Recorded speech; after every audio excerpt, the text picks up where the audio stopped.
areas of the country, the only way to sell your home using a realtor was through the MLS. And so there's been many attacks over the years of them saying that that is anti-competition. You've got to allow other things there. They've always gotten, the NAR has always won those lawsuits. Number one, because they are the second largest political lobbying group in the country, second only to the NRA, ironically, the NAR and the NRA. So there's a lot of political pressure to stay in favor with realtors. But in addition, there was some truth to the fact, especially when Zillow came, or for years there was the for sale by owner website. So they're saying, look, it's not the only way to sell a home. You could use other sources. So it is not a monopoly. Well, with all that's happened in our industry and the settlement of the lawsuit out in Missouri and all that, the NAR is under a lot of pressure. They're afraid I believe they're going to face more lawsuits. So they finally broke ranks and said, okay, you do not have to be a member of the NAR to have access to the MLS. So what does that mean? Well, one thing I would tell you, because we don't have time tonight, go to ChatGPT and ask, what does that mean to me as a realtor? Really what it's going to come down to, it's like going from a law at the federal level to knocking it down to the state level. They're really going to leave it up to the individual boards to decide if membership in the NAR is necessary for that board. And then also, because your board may still very well require that you be a member to have access to the MLS. So stay tuned. That's something happening, but will affect us greatly down the road. The other thing I learned today, there's this thing called the Columbus Dispatch. It's this paper thing that you open and read.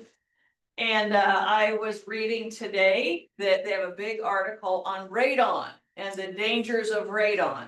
Now, it's another thing I won't get into, but I had one of my listings recently where the realtor said the buyer backed out because the home was high in radon.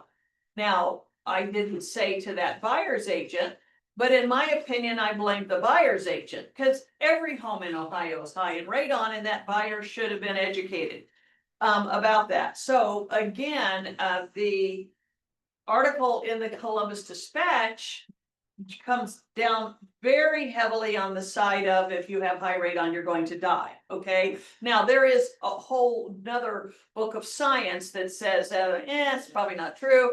But anyway, the article is very alarmist and says that you're going to get lung cancer and all that if your home is high in radon. That's not why I'm telling you this. Why I'm telling you this is that the state of Ohio, through a grant, is rolling out a program where homeowners can rent a radon detection kit free of charge from the library. They can check it out just like a book. So I'm driving 270 to come here tonight, and I called the library and I said, is this true? And they said, well, yes, no, sort of. They haven't come in yet. They're supposed to be delivered to the libraries on December the 11th.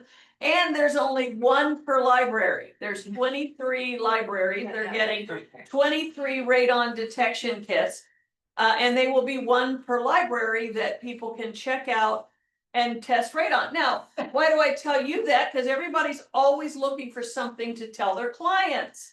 So I thought, I don't care if there's one per city, I'm going to do my constant contact emails to my database and tell them December 11th, there will be free radon testing.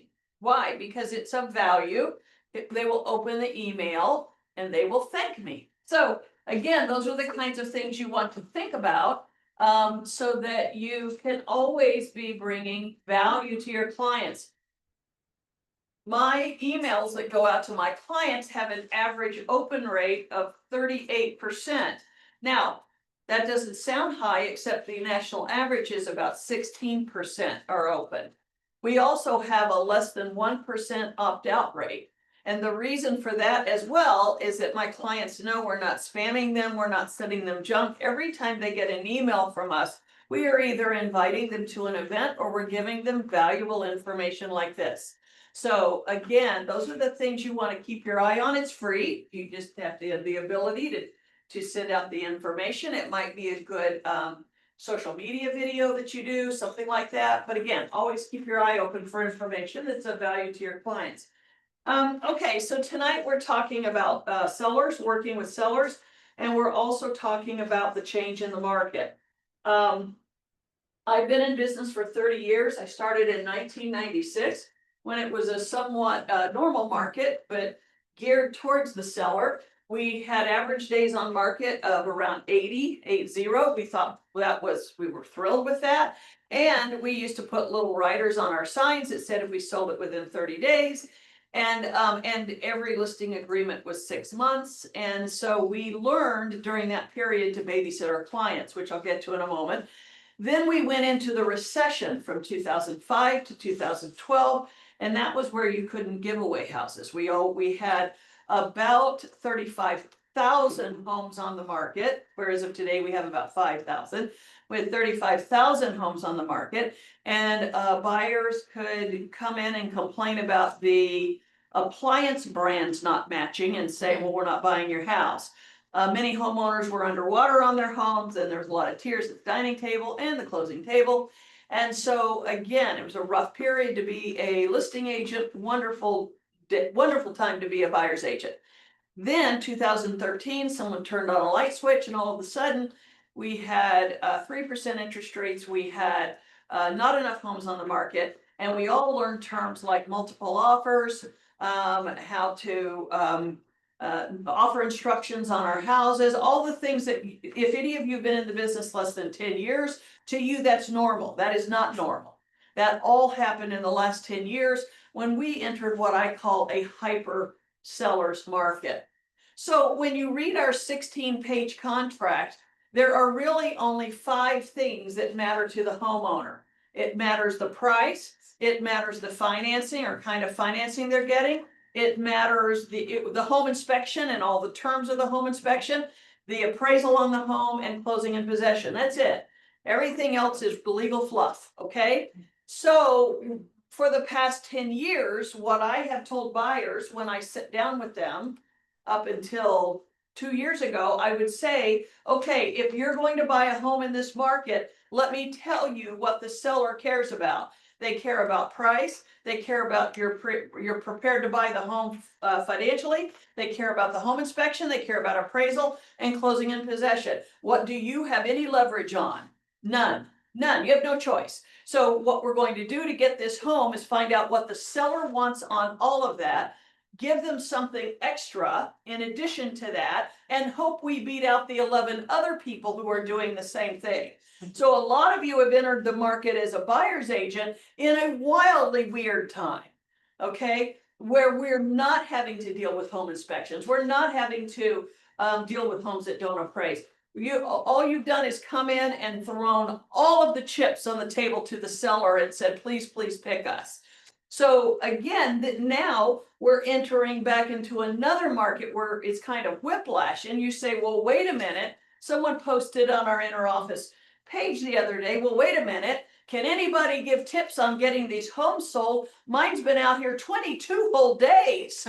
You know, what's wrong? And so again, I'm reading as an old person saying, well, you know, what the hell? This is real estate. That's the reason our listing agreements are 6 months. You know, is this what it takes to sell a home? So tonight I'm going to walk you through the process.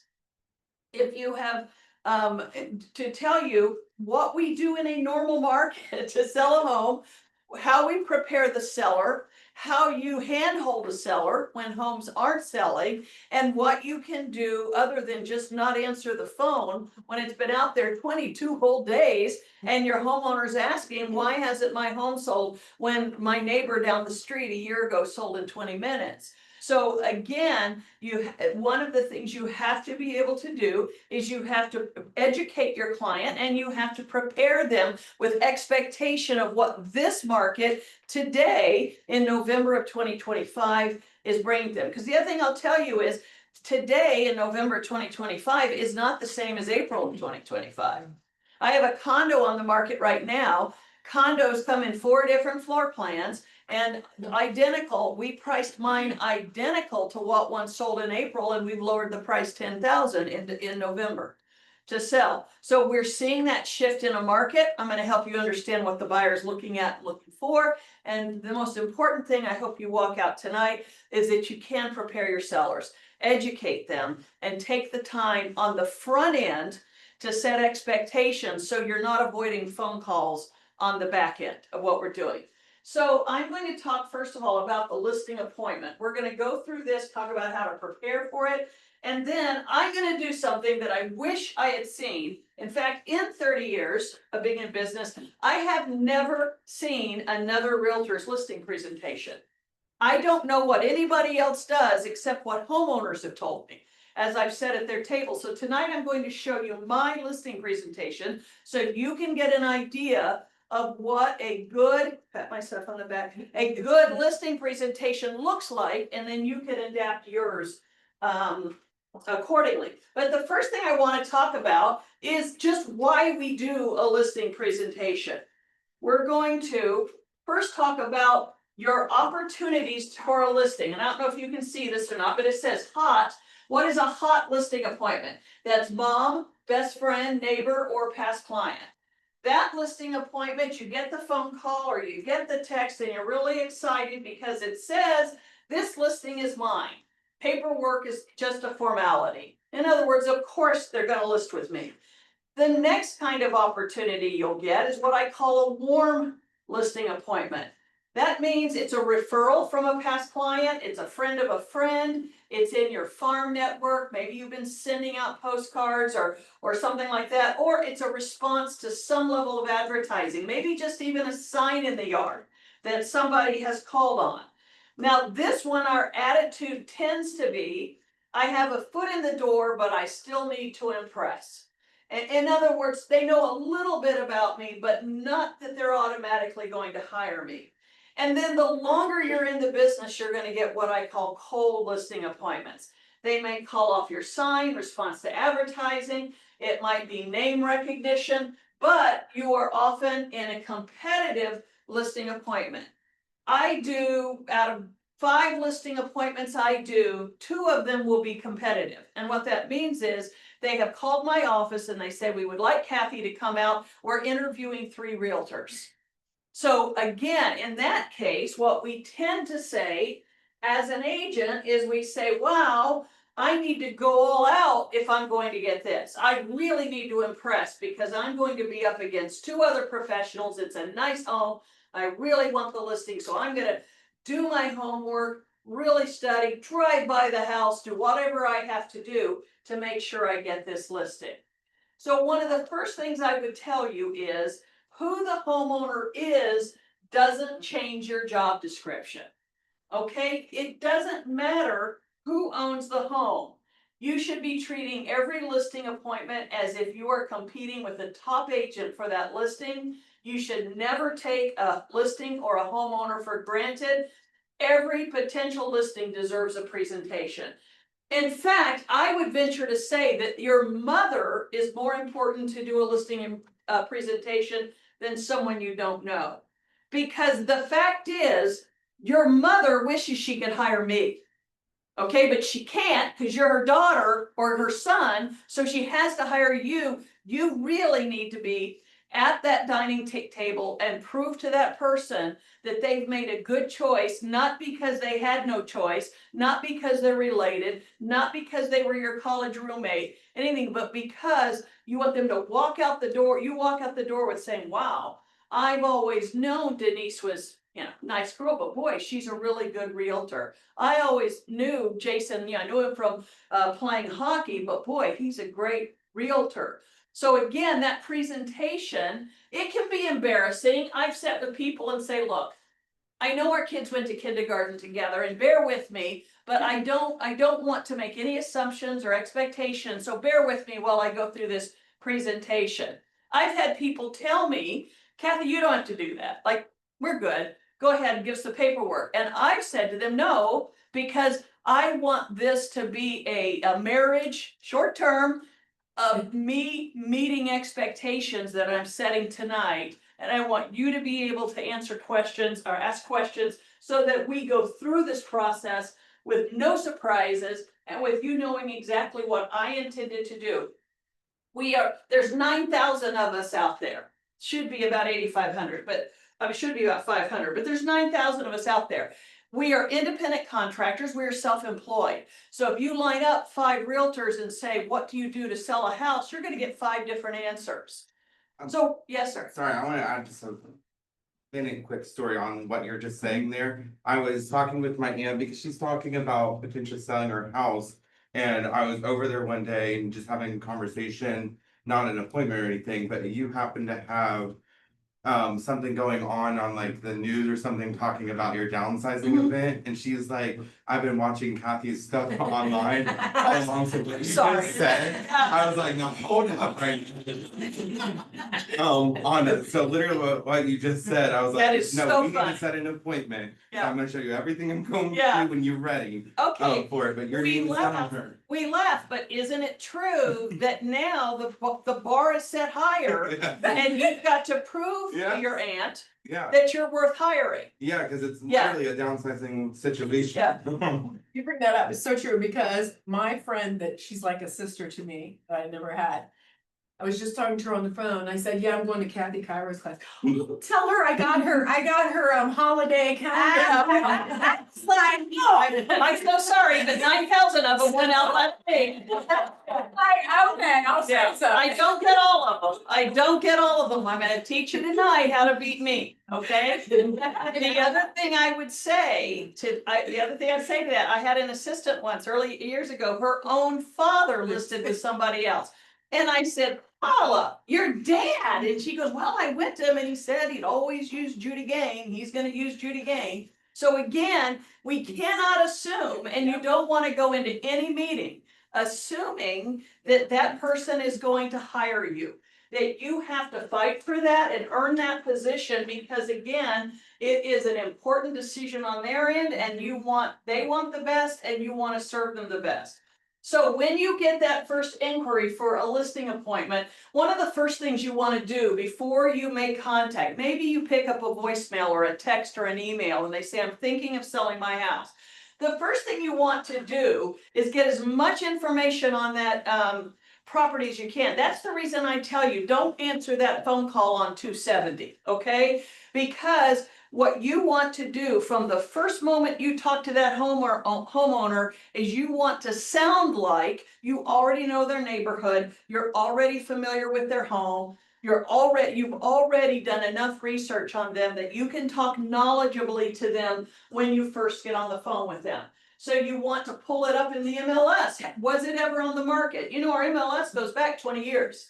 So most of the time, the home you're getting a phone call on, unless it was a new build when they bought it, most of the time it's in the MLS. So you want to look it up. You want to look at interior photos to assess the quality of, I say this too, quality of the photography and condition of the home. This is especially true if it is a home that's on the market now. Like, why are they calling you? Is the photography bad? Does it not look good? Is it not priced right? You want to be able to, when you get on the phone with them, to talk knowledgeably about the neighborhood and what's going on. Even if you've never been there, you want to sound like you want that you know what's going on there. So you're going to look up the auditor's record. You're going to go on to Realtist.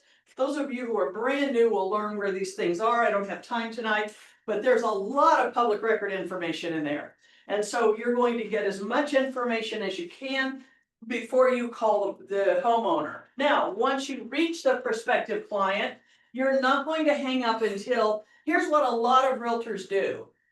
They want to sound like they've done this a lot, and they're so good at it that all I need is your name and your address, and give me a Thursday night at 7 and I'll be there, okay? On the contrary, what builds confidence in the seller's mind is that you know the right questions to ask to get the answers, to be prepared for when you meet them at 7 o'clock on Thursday night. So what you want to do is to begin talking about them. You could say, Mr. and Mrs. Smith, I did pull up your home. I see you purchased it in 2009, and I see it's a split level in Barberry Meadows. And yeah, I'm very familiar with the neighborhood. In fact, right now, there's a couple homes on the market. You've had quite a few sales over the last year. And so let's talk a little bit about your home.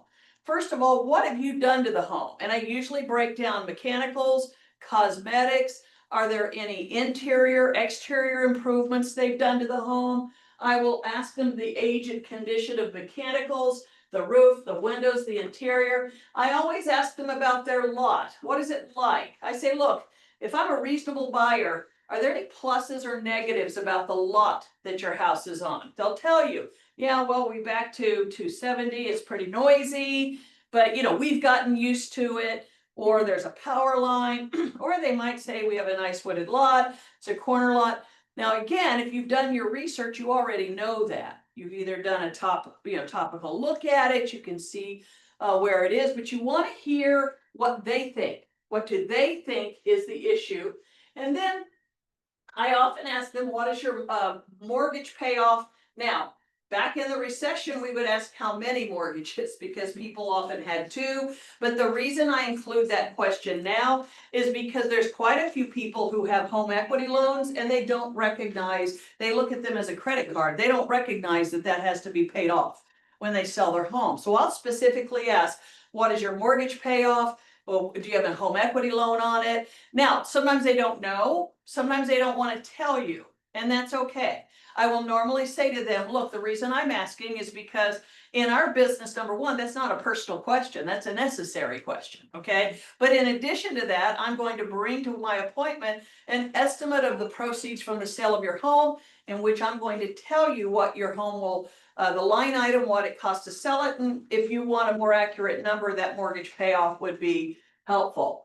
I will also ask them sometimes what's their expectation of what their home will sell for. And I'd love to hear that answer because it tells me once I start running numbers, am I going to have to bring them back into reality or will they be pleasantly surprised?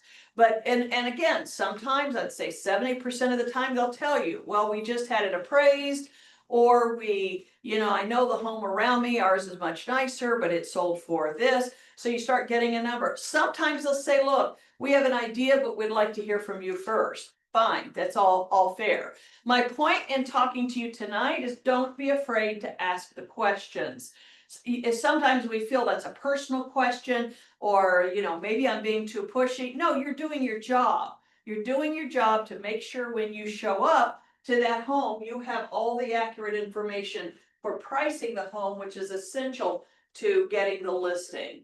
Before meeting the homeowner, this is especially important if you're new, okay? If you're not, if you are not, doing 30, 40 listings a year and or you're not familiar with the neighborhood, what you do, first of all, drive the neighborhood to see the exterior condition and location of their home.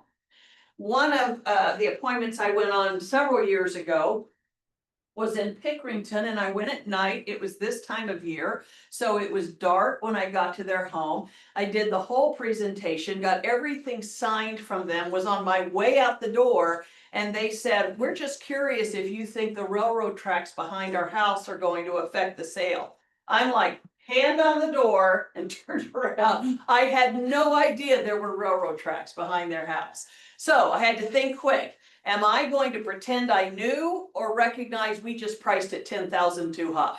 So I had to sit back down with them and say, I'm terribly sorry. Tell me about the tracks. They took me with a flashlight out into their backyard and it was close enough that the house rumbles when it goes by. So we started, I said, I'm sorry, I apologize. I didn't know that. And then we adjusted the price of their house. I would have known that had I driven the neighborhood to see the exterior condition and the location of their home.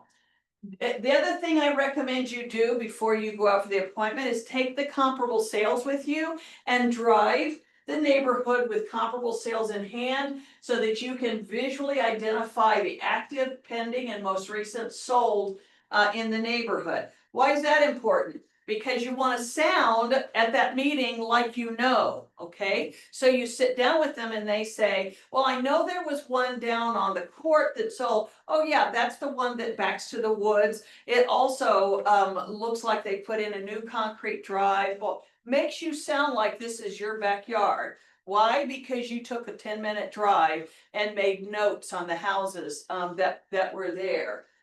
The other thing you want to know before you go to a listing appointment is what non-MLS activity is going on around the neighborhood. Is there new construction? Are there any for sale by owners? Are there any foreclosures? Is there anything going on which will affect the value of their home? You know, today I was driving down Hamilton Road in the Central College area where I used to live 10 years ago. And I was with my husband and I said, I have not been here in a while, and I said, I'm shocked. It used to be cornfields, okay? Now they're widening the road. Hamilton Road is blocked. Central College is, putting in a traffic circle. All this stuff going on. Is any of that going to positively or negatively affect the listing? You don't want to be taken by surprise with anything like that. So you want to kind of know what's going on around you. Again, we haven't even gotten to the house yet, but you've done your homework to make sure that you sound like and have confidence that you can answer many of the homeowner's questions. So let's talk specifically about the listing presentation. It has 3 components to it. Number 1, evaluation of the home with the homeowner. Now, let me tell you first of all, I am of the belief, having spoken to many homeowners when I do competitive listings, that most realtors have no presentation, no listing presentation. They come in with a stack of papers and say, I think this is what your home sells for, and then they discuss price, and then they pull out listing paperwork and they're done. I'm telling you, the top realtors in the city very often do not have a listing presentation. And I know because I've come up against them and I've sat at dining room tables and I've done my listing presentation and the homeowners sit back and say, wow, this is the first we've heard all of this, again. And I casually asked, well, I know you're interviewing other realtors. What have they told you? Well, they just gave us a number on our house, or they just told us what we needed to do to get it sold. So again, the first thing I would tell you is if you put together a good listing presentation, you are already head and shoulders above most of your competition. Do not let the short length of time you've been in the business be an intimidating factor to you. You are already a step ahead of most agents just by doing what I'm going to tell you to do tonight. So listing appointment, the presentation has 3 components. Number 1, evaluation of the home with the homeowner. Number 2, your marketing presentation, which we're going to go over. And number 3, what the home will likely sell for with what we call an estimate of proceeds. So let's start. Recognize that the seller, when they are choosing a realtor, they're making a high stakes decision. More than just signing a contract with you, they're buying into a relationship with someone who's going to help them with one of the biggest undertakings of their lives. A good listing presentation is the ability to build trust in a short period of time. You want to leave their kitchen table with the seller thinking, I believe this realtor understands our needs, and I trust this person to represent me in my interests better than I could do so myself. So you get to their house, you're always on time, early. In fact, what I do is I enter the home, I take my shoes off, even if they tell me not to. Because again, they'll generally be polite, but 9 out of 10 times they're glad you're taking off your shoes. If they insist, and if they have shoes on, keep your shoes on. But if they have shoes on and say, oh, no, you don't have to do that. Yes, you do. Okay, so number 1, show up on time.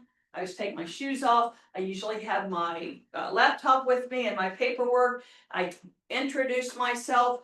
Now, this is their home. But you are in charge, okay? They don't know what to do. They don't know what a listing appointment entails. So you don't want an awkward moment where they say, well, do you want tea? Do you want coffee? You know, whatever. What you want to do is immediately take charge of the meeting. Mr. and Mrs. Smith, thank you for letting me come tonight. If you don't mind, could I take a walk around your home? And if you'd like to go with me, I want to kind of see what you've done and what we're looking at. And they'll always say, yes, let's do that. I visually look to see where we're gonna sit down when it's over. It's usually a kitchen or a dining room table. If it's unclear, I ask them, but generally it's pretty clear. Many times they'll have their paperwork already set out.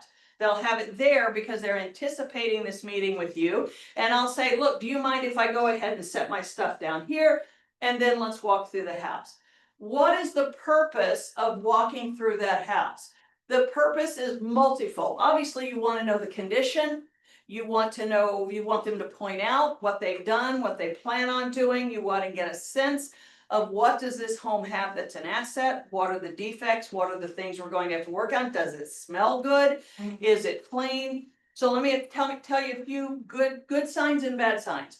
A good sign is if they're walking through and telling you everything they think needs to be done in the house. That means they're aware. That means you don't have to twist their arm. That means that they're already engaged to do that. A bad sign is if you go into a home and it's a total wreck and they don't apologize. That means that this is the way they live. They don't see any problem with it. And they even have guests over you and didn't bother to clean up. This tells you that they may need more urging and preparation to get the home ready to sell. The other thing you're going to learn, especially if you have two partners, two people there, is you're going to get a real sense of who's in charge. You're going to get a real sense of who's the talker and who's the follower. You're going to get a real sense if they're both on board or one's just following because the other wants. You're going to get a good sense of the doer and the not doer in a relationship. So again, much of our job is the psychology of saying, okay, who are these people? What is their story? And how can I most sensitively work with them? So again, you're going to arrive early. You're going to take off your shoes. You're going to ask the seller to give you a tour of the home. And then you're going to set the stage for the meeting. You are going to, after you've walked through their home, include the basement, by the way. You're going to go ahead, and this is where, again, you show your expertise. You're going to go ahead in that tour and begin to point out to them the obvious. If it is, you go into a room and the cat has scratched up the carpet, okay, you're going to make note of that. Mentally, if they bring it up, you can talk about, but mentally, so that later on when we're talking about numbers, you can bring that up. One of the things I always point out when I go into a basement is if I see immediate and obvious foundation issues. Many people live with foundation issues because, well, golly, it looks the same as it did when we moved in 20 years ago. But your eye should be for how a new buyer is going to look at that home. So I will often come up to a wall that has an obvious crack or obvious issues, and I'll say, Mr. and Mrs. Smith, before we list your home, we really need to have an engineer look at this. I explain to them why, and I provide them an engineer's name before they leave. A lot of realtors are afraid to point out defects or problems because I think I don't want to offend my potential employer. But there is a way to do it that says, the reason I'm telling you this is to avoid a problem up in the future. It shows you have experience. It shows that you do have their best interest. And by providing them resources, you're solving the problem for them before you even get it on the market. Yes. Kathy, have you ever had the response whether it's a foundation or a roof issue?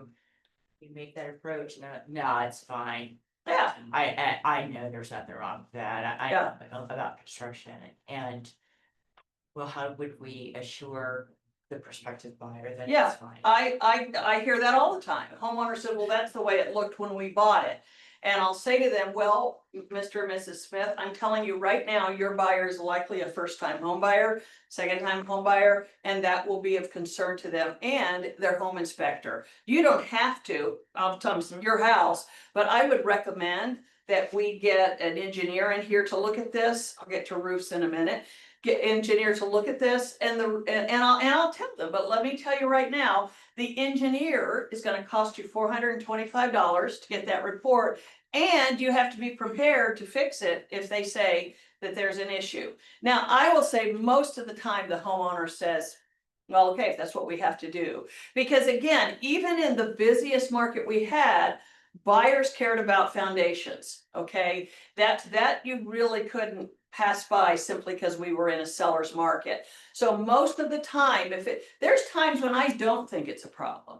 I'll say, look, this is obviously a settling crack, but it's pretty significant here and here. My guess is that an engineer is going to tell you it's no problem at all, but why don't we solve that problem before we get there? Let's go ahead and get an engineer's report. He'll probably tell you to put some epoxy in there and we're good. But that way, if a question comes up with a buyer, we've solved the problem already. I don't do that on a lot of things. I do it on deal killers, the things that are deal killers. The other deal killer is the roof. And again, it's not because the buyer cares, it's because the insurance agent cares. Has anybody recently had a deal die or hit a hump because of a roof? I just had one, in fact, thank God, it's closing tomorrow, ironically. But we came up on it, the buyer was thrilled, didn't care. The insurance guy came out with binoculars and said, we're gonna provide provisional insurance saying that we will insure, but the roof is not covered until you replace it, and it must be replaced within the next 6 months. Well, do you think that's a problem? It was, so we had to, as the homeowner had to we had to renegotiate the price, give them half the cost of a roof so that they could then put the roof on. Because if you can't get homeowners insurance, you can't get a mortgage. So that is a deal killer. And I will tell you right now, insurance companies are coming down really hard on roofs. If it is the slightest problem, they're saying we're not gonna do it. So one of my assistants just listed a home in Dublin.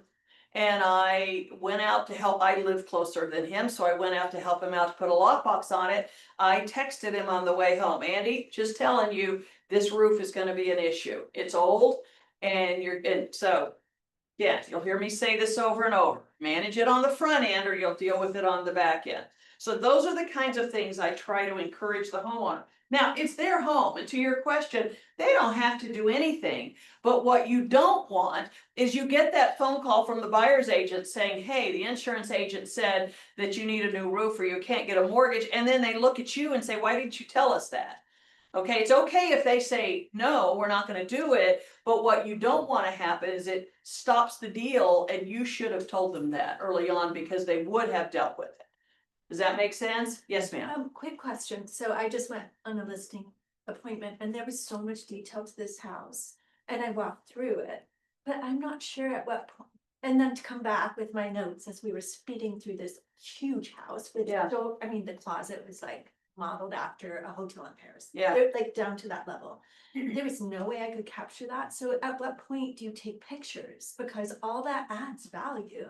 I would take pictures did you get the listing? I'm still working. Okay, I wouldn't bother until Okay. you got the listing, but if you get Okay. the listing, it's not unusual at all that while they're filling out the residential property disclosure form, I just go video the house. Okay. Because I don't remember either No, 3 days later. it was I don't so remember. much stuff. I don't remember it on an MI home. I mean, it just, Yeah. it went, so I'll go with my phone and get video of a house. I ask their permission. Okay. Mrs. Smith, while you're filling out, do you have any problem with me videoing the house so I remember the details? But Okay. yeah, Okay. I would do that. Anybody else have questions? I was just gonna say, Chris, I did that, I've only had one listing. But on that, because it was very similar, like they had so much Yeah. stuff, and I was like, so I was like, do you mind is when we walk through, if I just take video? And she said, no, not at all. Yeah. Like if you just ask, I think Okay. Yeah, they understand. Would it be, what we've done a couple of times, if we knew it was a house that was that we brought another agent from the team with us, and that just followed and took notes while I did Yeah. the Oh, that talking. would have been so much better. yeah, So I Yeah. did talking and she wrote everything Yeah. down, and then we had that all, so we could just Yeah. be sure we captured everything. yeah, yes. Smarty. Kind of circling back to the foundation roof stuff, is it true that with a conventional mortgage, an appraiser needs to see 3 years of appreciable life left in a roof, a gutter, an HVAC, anything substantial mechanically that protects. the house, right? Most of, well, first of all, to look at a roof and say there's 3 years left, can't do it. It's not a science, it's a good guess. There's things they look at on a roof to see, age, things like that. I would say for an appraiser to say that, the roof would have to be pretty bad. The appraiser's not usually the one that catches that. Now, foundation, absolutely. An appraiser can look at it and say that, like recently I sold an old home in the Oakland Park area. And there was, what the appraiser felt was water staining on the floor. And he wanted a basement assessment. This was a conventional loan. He wanted a basement assessment to assure that there was no wetness. And if there was wetness, it had been remedied, which is really annoying, by the way, but anyway, so the appraiser can do, here's what the appraiser's job is. The appraiser's job is to protect the bank, because the bank is putting money and that's their collateral. So anything that reduces the value or stands to destroy the value of a home, the appraiser is gonna make note of and say that needs to get fixed. But they're not roof experts. Like I said, the roof would have to be pretty bad for the appraiser to see it. It is generally the insurance adjuster. If whenever you sell a home, anymore, insurance companies either ask the age of the roof, and if it's more than, I'm gonna guess, 15 years old, they're gonna send their agent out to do a visual inspection of it and make sure that it's in good shape. So it's not a matter of does it have 5 years. We used to do what we call roof certs, which is a roof certification that the roofer came out and said, yes, there's at least 5 more years on it. Insurance companies won't even take that anymore. They want boots on the ground, go look at the roof and tell us, because that is the highest dollar thing that on a routine basis that insurance companies deal with. And they don't want their their insured to buy a home and then 6 months later make a claim, because the roof is bad. Yes. So this is kind of just popped up from this conversation, not necessarily like the listing, but since we have Kathy Carr, I wanted to ask your opinion on appraisals. Like, do you ever go to the appraisals if they're like, you're not certain that to be, No, okay. I don't. One, because they don't want me there. They don't want. Now, one thing I do, I tell the homeowners to be there. You know, I swear appraisers are better when they've met the homeowner, and it's their home, they don't have to leave. So if they want to show the appraiser around, or very often if the appraisers, if they've done updates, if there's things, I'll tell the homeowner to leave that information out for them. Of course, as the listing agent, I know who the appraiser is because I get the showing request.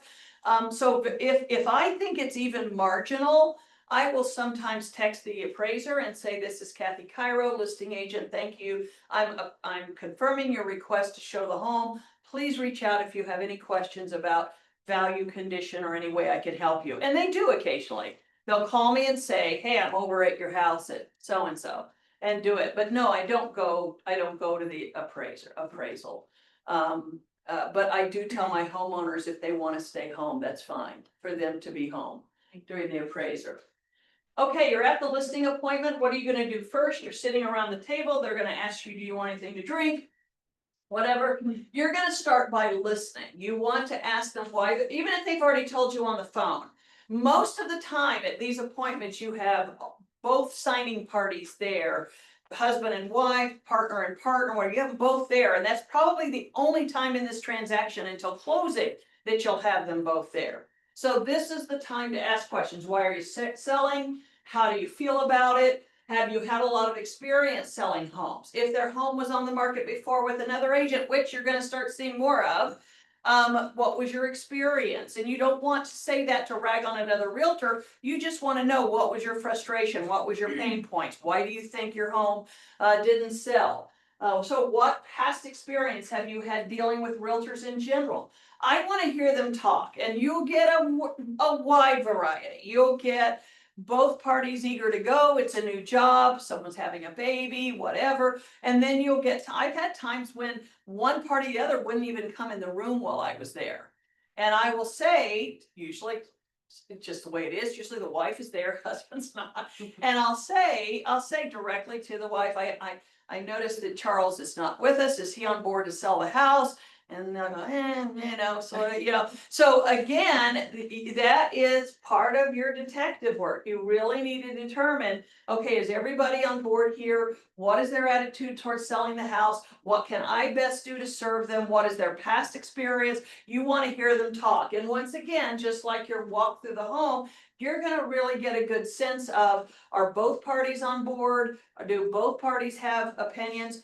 You will become an amateur psychologist doing this job. I'm sorry, what is your first name? Jamie. Jamie's brand new. I said, why do you get in the business? She cut hair for years and she says she loves people.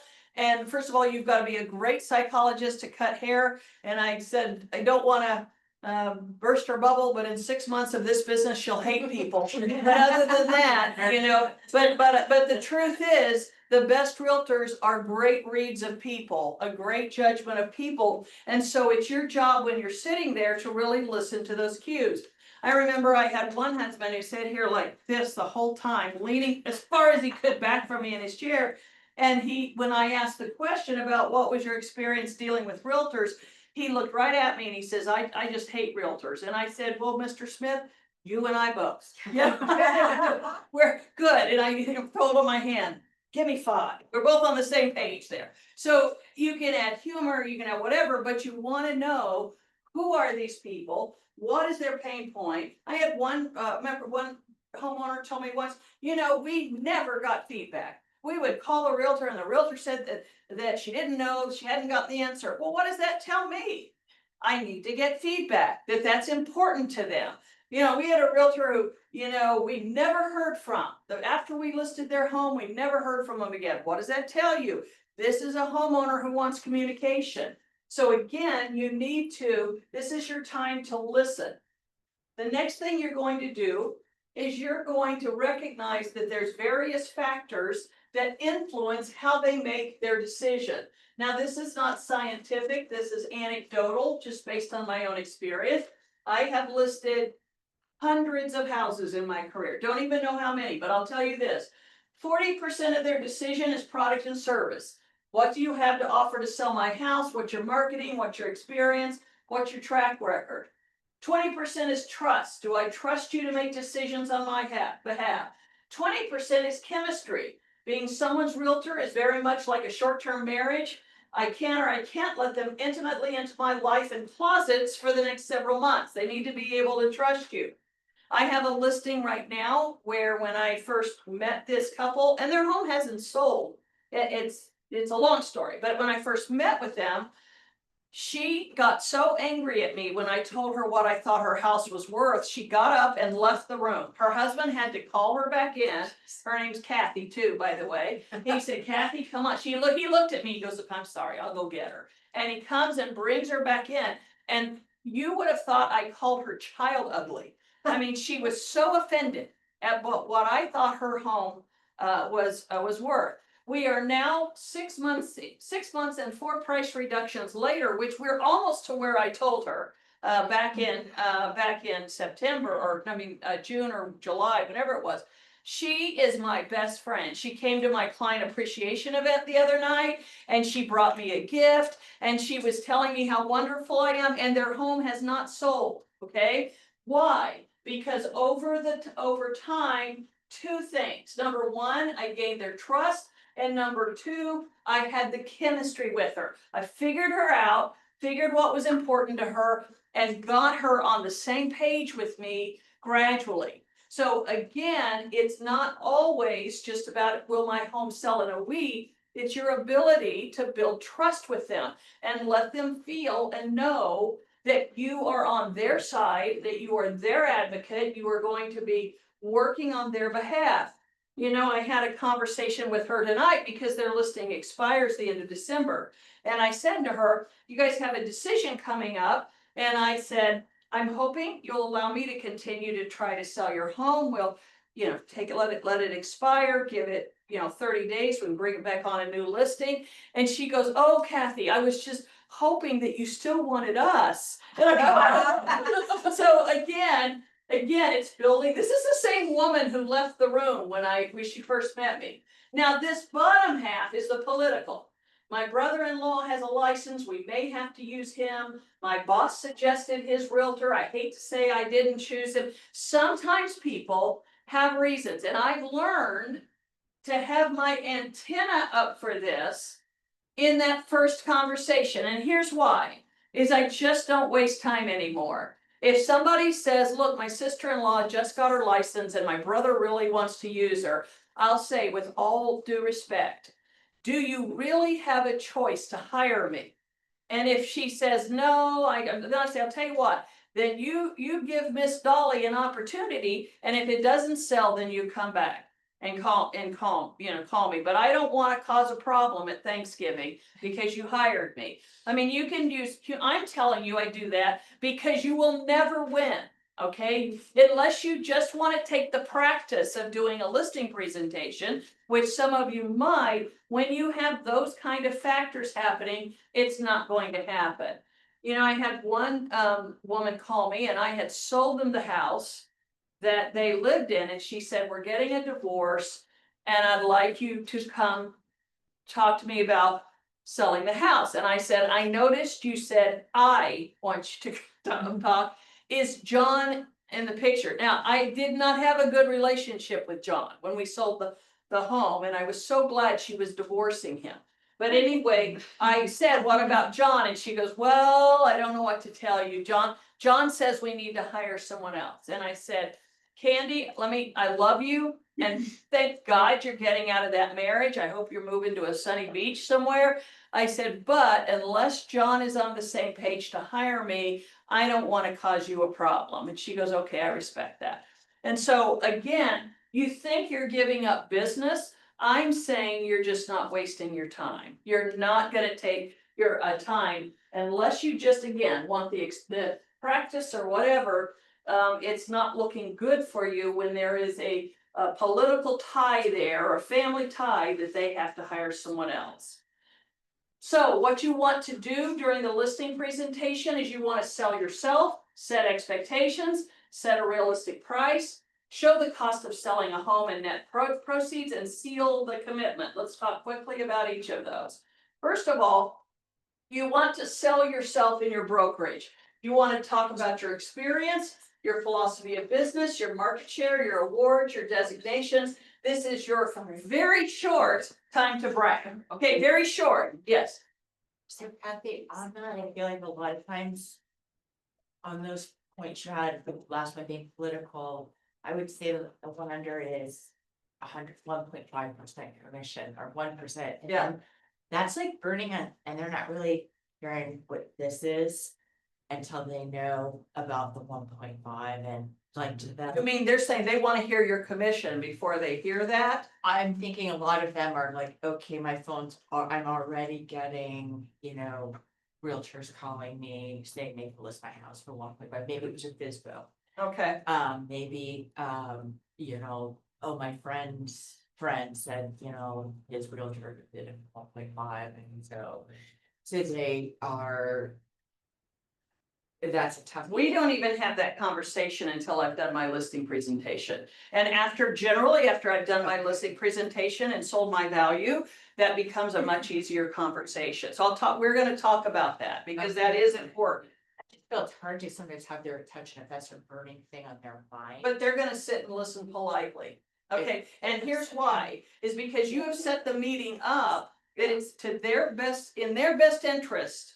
They listen to you because you're going to show them what you're going to do to sell their house, what your marketing efforts are, what it will likely sell for, and we're going to set expectations. So when you started the meeting like that, yeah, they might wish you'd hurry up and get to the part where you're talking money and commissions, but by the end of it, you will have sold them on your commission. And again, I'm going to get to that moment because it doesn't mean you don't negotiate, but it means that you are negotiating on your terms for what is worth it to you, not because some realtor down the street will do for 1%.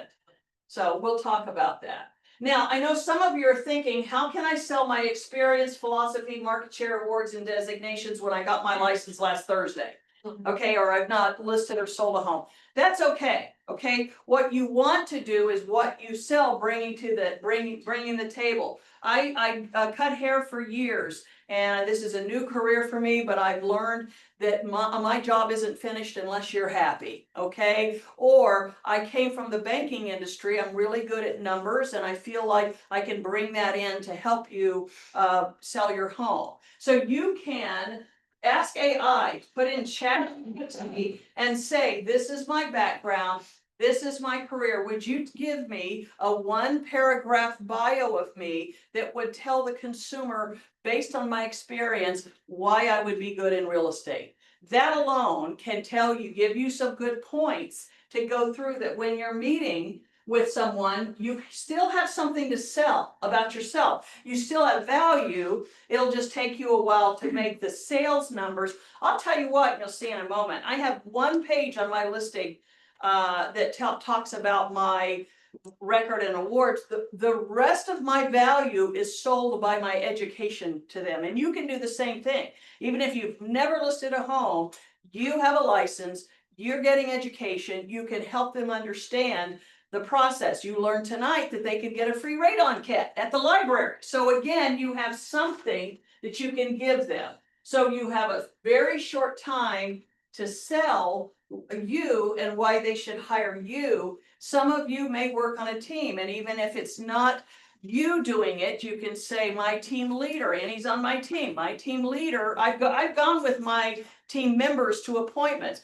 My team leader's here, she's going to, help us, or I have the backing of a great brokerage, Keller Williams Greater Columbus, and there's something I don't know, there's people there to help. So again, I will tell you this too, very, very seldom, I can count on one hand the number of times I've ever been asked how long I've done this.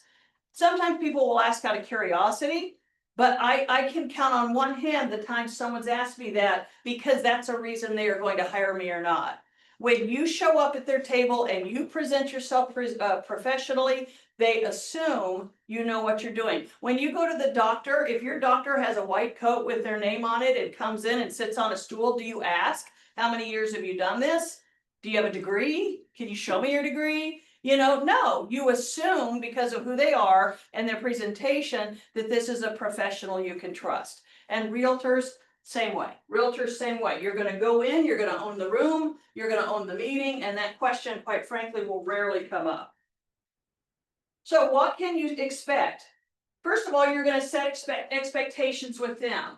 Virtually every problem between a homeowner and realtor can be traced back to wrong or poor expectations. So you're going to help, this is very important where we are right now. Set expectations on the market, the marketing, what you're going to do and not do, the number of showings they're likely to have, their access to you, and what is their responsibility to make that home sell. I'm going to go over these quickly. Number one, the market and the number of showings. How do you know that? You're just listing the home. You get on the phone and you call realtors who have listings right around yours in the same price range, and you say, Patty, this is Kathy Chiero. Text them, Patty's Kathy Chiero, getting ready to list a home in this neighborhood where you have this listing. Can you give me an idea of how many showings you've had? And good realtors will always say, we've had none, we had a busy open house, we had 3 or 4. So again, you're going to make a few of those phone calls or texts. So by the time you sit down with your homeowner, you're setting the expectation. I got off the phone yesterday with 3 realtors, and this is what they're telling me. Don't know for sure, but I would anticipate 3 to 5 showings in the next week, and then it's likely to slow down. What are you going to do with marketing? This is a big mistake new agents make. They go in not knowing. I have no idea what I'm going to do. So, like, will you do an open house? Absolutely. Will you fly a blimp over my house and make it blink? Yes, I'll do that. So they go in and they are on the wrong end of the leash. The homeowner is saying, well, my neighbor's people did this and they did this, and what do you do? So you need to go in with a firm idea of what you do and what you don't do, and then you are going to educate and sell the owner for what you do and don't do. And you also need to have a reason for why you don't do certain things. Well, my neighbor, they held her home open every Sunday. Well, Mr. and Mrs. Homeowner, I appreciate that, but in my experience, open houses are not a great source for selling your home. I would rather expose your home with a great social media video. I would that gets 25,000 views or whatever. I would rather do that. Don't you think that's a better use of our marketing than sitting in a house on a, Sunday afternoon? And they'll generally agree with you. So, but you have to know going in, what is their access to you? First of all, are you going to be the one answering the phone? One of the number one complaints homeowners have about their realtor is they hired their realtor and then could never reach them again. I hired a busy realtor, but she was on a team and all I got was the secretary or someone who had never seen my home, or no phone call at all, never heard from them after this happened, or things started to go south and then my realtor ghosted me. I don't have any idea what happened. So what is their access to you? How quickly should you respond? Are you responding? Do you answer phone calls after 9 o'clock at night? Are you available on Sunday afternoons? Again, you're going to set that expectation with them. And then what is their responsibility? You're going to talk to them about what their house needs to look like in this market if they want top dollar. Now, I've had homeowners who don't care if they get top dollar. They want the buyer to clean the house out for them. Okay, we can do that, but that's a price consideration. So you want to hear from them. What are they willing to do in order to get their home sold? They've got to show it. They can't turn down a showing just because they forgot to make the bed that day. So you need to prepare them. Look, in the first few weeks your home is on the market, I know it's inconvenient, but I'm trusting you to leave the house with the home in showing condition every day. That's part of selling a home. So again, that's the responsibility of the seller to have that done. And you want to make sure in your listing presentation, there is something that tells them about their responsibility. You want, and again, I'm going to skip this real quick because this is a class in itself. You want to set a realistic price for the home. Remember that pricing a home is an opinion, it's not a science. There's no exact number a home is worth, but the longer you do this, the better you get at your opinion on this. You want to know, what did the homeowner pay for the home and when? What did a comparable home sell for within the past year? What is this home competing with today? And then I always say, give the homeowner the benefit of the doubt for 6 to 8 showings, not 30 days, not days. That every home should sell in 6 to 8 showings if it's priced right. So if a homeowner wants to go a little higher, I begin right then educating them that in this market, with the tools available to the buyer, it should take 6 to 8 showings. Mr. and Mrs. Homeowner, if it doesn't sell in that time frame, and even the feedback tells us there's not interest, are you in agreement with me that we gave this price a try, we're going to lower it? And they're already agreeing before you even put the home on the market. So again, you want to be able to recognize it's their home. They can do whatever they want, but your job is to sell it, and your recommendation is X amount of dollars. I put a home on the market today. I actually signed the listing paperwork in June, but it needed a lot of clean out, and the owner was elderly and she was relying on her son to clean it out. Well, here we are 6 months later. In that 6 months, the price of the home went down $10,000 based on a summer sale and based on so I had to call her and say, look, Aggie, before we put your home on the market, I reran numbers, and remember, we put it at 250. Well, there are 2 homes in there that have sold identical to yours, one at 232 and one at 238. We can't do 250. We're in November. It's a week before Thanksgiving. I'm going to recommend that you lower it to 240. Okay, again, what was true 6 months from now, or 6 months ago, is not true today. So again, you want to price the home as well as you can. Now, what do you do when a homeowner says there's no way? Like my lady, who now is my best friend, when she said I had recommended to her something in the 650, 675 range. They started at 750 because that's what she wanted. Okay, I told her, I said, look, it's my job to advise me. It's your job to agree with me or not. But as long as you recognize that on the front end, this is what I told you, let's give it a shot. You've got a nice home. Well, now, boom, boom, boom, boom, we're now at $699. Listing expires in December. She's my best friend. She wants to go to Starbucks with me. Yes, we'll start over in the new year, and I'll probably get her down another 10 grand or so. for there. So again, it's their house, it's your business decision as to whether or not you take the listing at a higher price, but if you do, you use the listing appointment to begin to educate them as to the price, what it should be, and at what point do we begin to take that price down. Finally, you are going to provide them what we call a seller's net. Most title companies will give you software. Everybody used a title company software. If you're brand new and you don't know, our title companies will give you software where you plug in the numbers and it will give you a net proceeds. And I always run 3 different price points because I don't know the condition of the home until I get there. So I'll run low, I'll run what I think it will be, and I'll run high.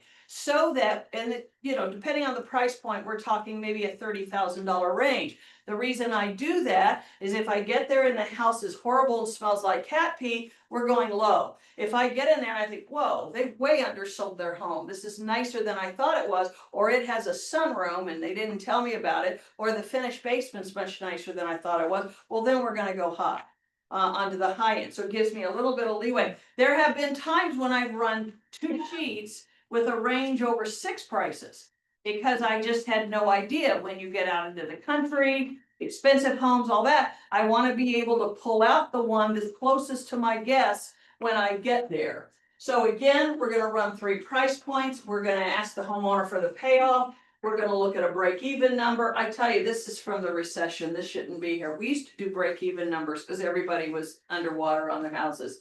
And then the other thing I tell you is, you can't see it very well, but right over here is a list of all those title charges. You guys have seen it if you've done the estimate.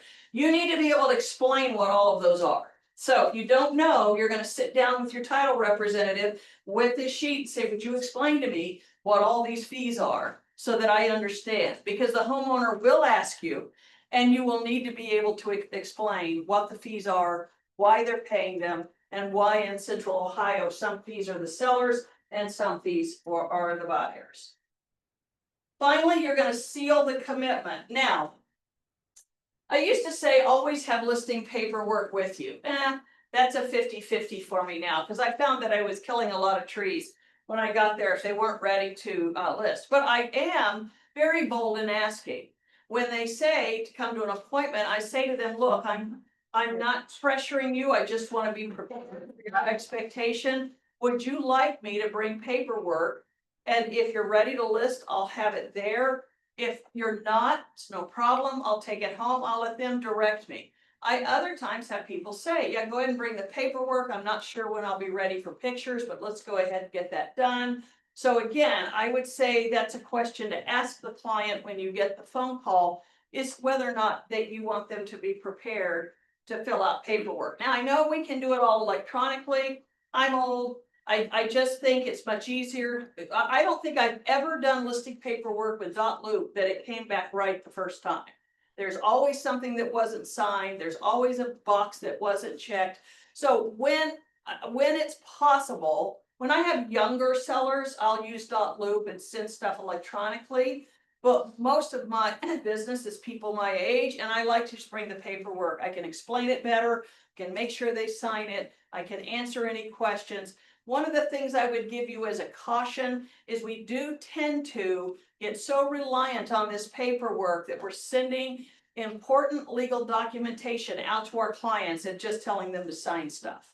And we're lazy if you do that. It's not, you're not giving them a good service to do that. They deserve to know what they're signing, why they're signing it. And so I tend to bring my paperwork in person, even if I have to go back. Now, these 2 things are very important. People are ready to hire you. They're interviewing other agents. If they are, saying, well, we just want to think about it. I always like to leave their home, giving them permission to ask for more. And what I mean by that is I go and I'll say, Mr. and Mrs. Smith, thank you for the opportunity to be in your home tonight. I hope I answered all your questions and presented thoroughly what I would do to market your home. But let me please ask this of you. If you're interviewing other agents, or if you hear something and you say to yourself, I'd really like to hire Kathy, but this realtor does A or this realtor does B, what I would ask as a courtesy is that you give me a call and ask if I'll do that for you. I don't want you to be shy about it. I said, I'd love to, because I'd love to work for you. I think I could do a good job, but I want to make sure that I'm offering to you everything that's important to you. So what you're doing is, you're saying if somebody else out there offers something I don't, at least run it by me. Now, if I get that phone call in a week and they say, look, Julie here is willing to do it for 1%, I'm likely to say no, but thank you for calling. Okay, so again, you're giving them permission. You're not necessarily saying you'll do it. You're just making sure you've got that right of refusal before they go on to someone else. Then, if they do sign the paperwork, you're going to review the process and timeline with them. Whatever you've offered to do for them, you're going to remind them the process. You're going to remind them their responsibilities. You're going to tell them when they should hear from you again, so that once again, you're repeating to them what their expectation for you is in this process. Why is this important? Because you and I do this day in and day out. They do it once every 10, 12 years. So you just gave them a ton of information in that meeting, and you just want to remind them what there's to do. And then very often I'll go home, send them an email. Thank you for this meeting. Let me remind you what we discussed. Here's what's going to happen. In my case, I copy that to my office admin, so she knows that that's what we've committed to, and she can begin the process of the marketing that we've promised that homeowner. Okay, a few more things. Negotiating your commission. First of all, why are listing agents the top grossing gross commission agents anywhere? Listing agents are always the top earners in any real estate marketing community, because the least amount of money you'll make on a listing is when it sells. I'll say that again. The least amount of money you'll make is the commission you get when it sells. Especially as the market normalizes. I'm closing on a buyer in 2 weeks that called on one of my listings. She didn't buy my listing, but she didn't have a realtor. So now I put her in contract on a home, and she's buying another property. The neighbor comes through your open house and says, yeah, it's a really pretty house. We're thinking of selling in a few months. That's great. Can I have your name? I'd love to stop by and meet with you. So again, your sign, your presence, your online presence, least amount of money. What is one of the hard things about doing social media? Is running out of things to talk about. Well, if you have a listing, you always have something to talk about. Not only do you have something to talk about, it makes you look like you're out there doing something.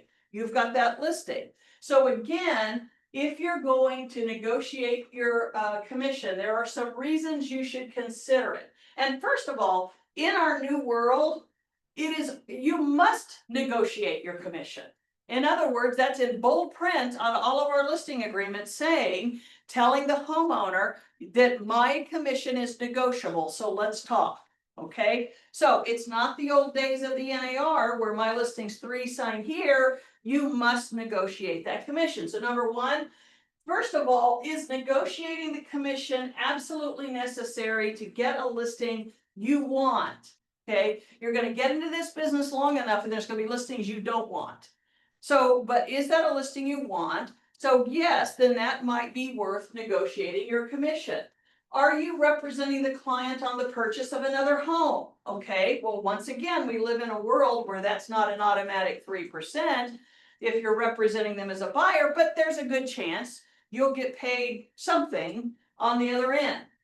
Can you make money off of this listing through open houses, ads, the neighbors? In other words, is it a home that you know you're going to make money on? I love listing log homes. Why? Because everybody thinks they want a log home. Most people don't when they get inside and they're dark and look like Daniel Boone, but on paper they look all American, and I get calls with people saying, wow, I'd love to walk through that home. We've always thought we want a log home.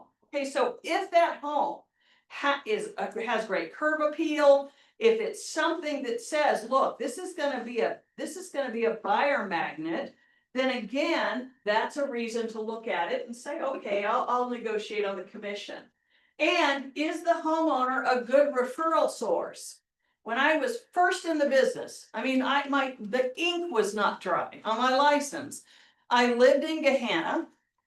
I got a call from a woman I went to church with, and she said, Kathy, my sister in Hilliard, which I probably would have trouble finding on a map at that point, she said, my sister in Hilliard is going through a divorce. It's very ugly. They don't have a lot of money. She says, could you list their home? And if you would give them a break on the commission, I promise that we'll pay you back. I'll make it good at some point. I said, sure, I need the listing. So I went over there. Little did I know it was a Catholic family of 9 kids. And now we're talking 30 years ago that happened. As recently, the client appreciation event I did last Friday night was one of the sisters who is a marketing director at the Bridgewater Event Center on Sawmill Road. She now is going through a divorce, which is not something to be happy about, but I'm going to list their home, and she gave me a big break on renting the Bridgewater, okay? That's 30 years of referrals from that one family because, and I have no idea, but I've done at least 10, 12 transactions with that family over the years. But it all started because I said, I'll negotiate my commission on that one home, and it was worthwhile because that homeowner was a good referral source. So again, there are reasons why it is smart business to negotiate your commission. But the other thing you have to realize, and now we're going to go to the no's when you should not do it. Now remember, least amount of money that you'll make is when it sells. Number one, will it keep you from meeting marketing expectations and commitments? I recently had a listing presentation and they told me that they had talked to a realtor who said he would do it for 1%. I had a piece of paper. I said, let me tell you what, first of all, it's not 1%. It's 1 plus the buyer's agent commission. That agent had not told them that. So I said, it's probably 4%, not 1%. I said, but let me tell you what he's saying. And I broke down his commission based on the broker split, guessed at a broker split, guessed on taxes, guessed on any, what it would cost, for him to do in terms of admin fees, whatever he has. And it came out, he'd make about $400. And I said, now, I don't know about you, but I had done my listing presentation, because remember, we're not having this discussion until they know what I do. And I'll say, I'm sorry, I can't do all that for $400. So if you're confident in that, then I would hire it, go ahead. But I can't do that, and I don't believe he can do an adequate job either for that amount of money. So number one, will it keep you from meeting marketing expectations or commitments? Is it a difficult home to sell, or is it a difficult homeowner? Okay, there's times you don't want the business. All right, if it's a difficult home and they're not willing to price it anywhere near the stratosphere, that's better to walk away from. The other thing is if it's a difficult homeowner. I'm a very popular second realtor. Back in the days when homes didn't sell, I'd get a call and came in. I toured a home, a man in Pickerington, and through the entire tour, he's telling me everything the previous realtor did wrong. He said, one time I came home and the blinds weren't shut the way I did it. One time I came home and I could tell that someone sat on the bed. One time I came home and I think this pen was moved on my desk. I said, I'm out. I'm not gonna, I said, Mr. Smith, you're probably better off to get a Pickerington realtor. They get someone who knows your area.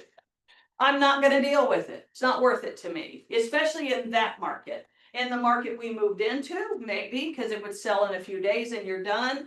But we're going into a market where you are married to that homeowner.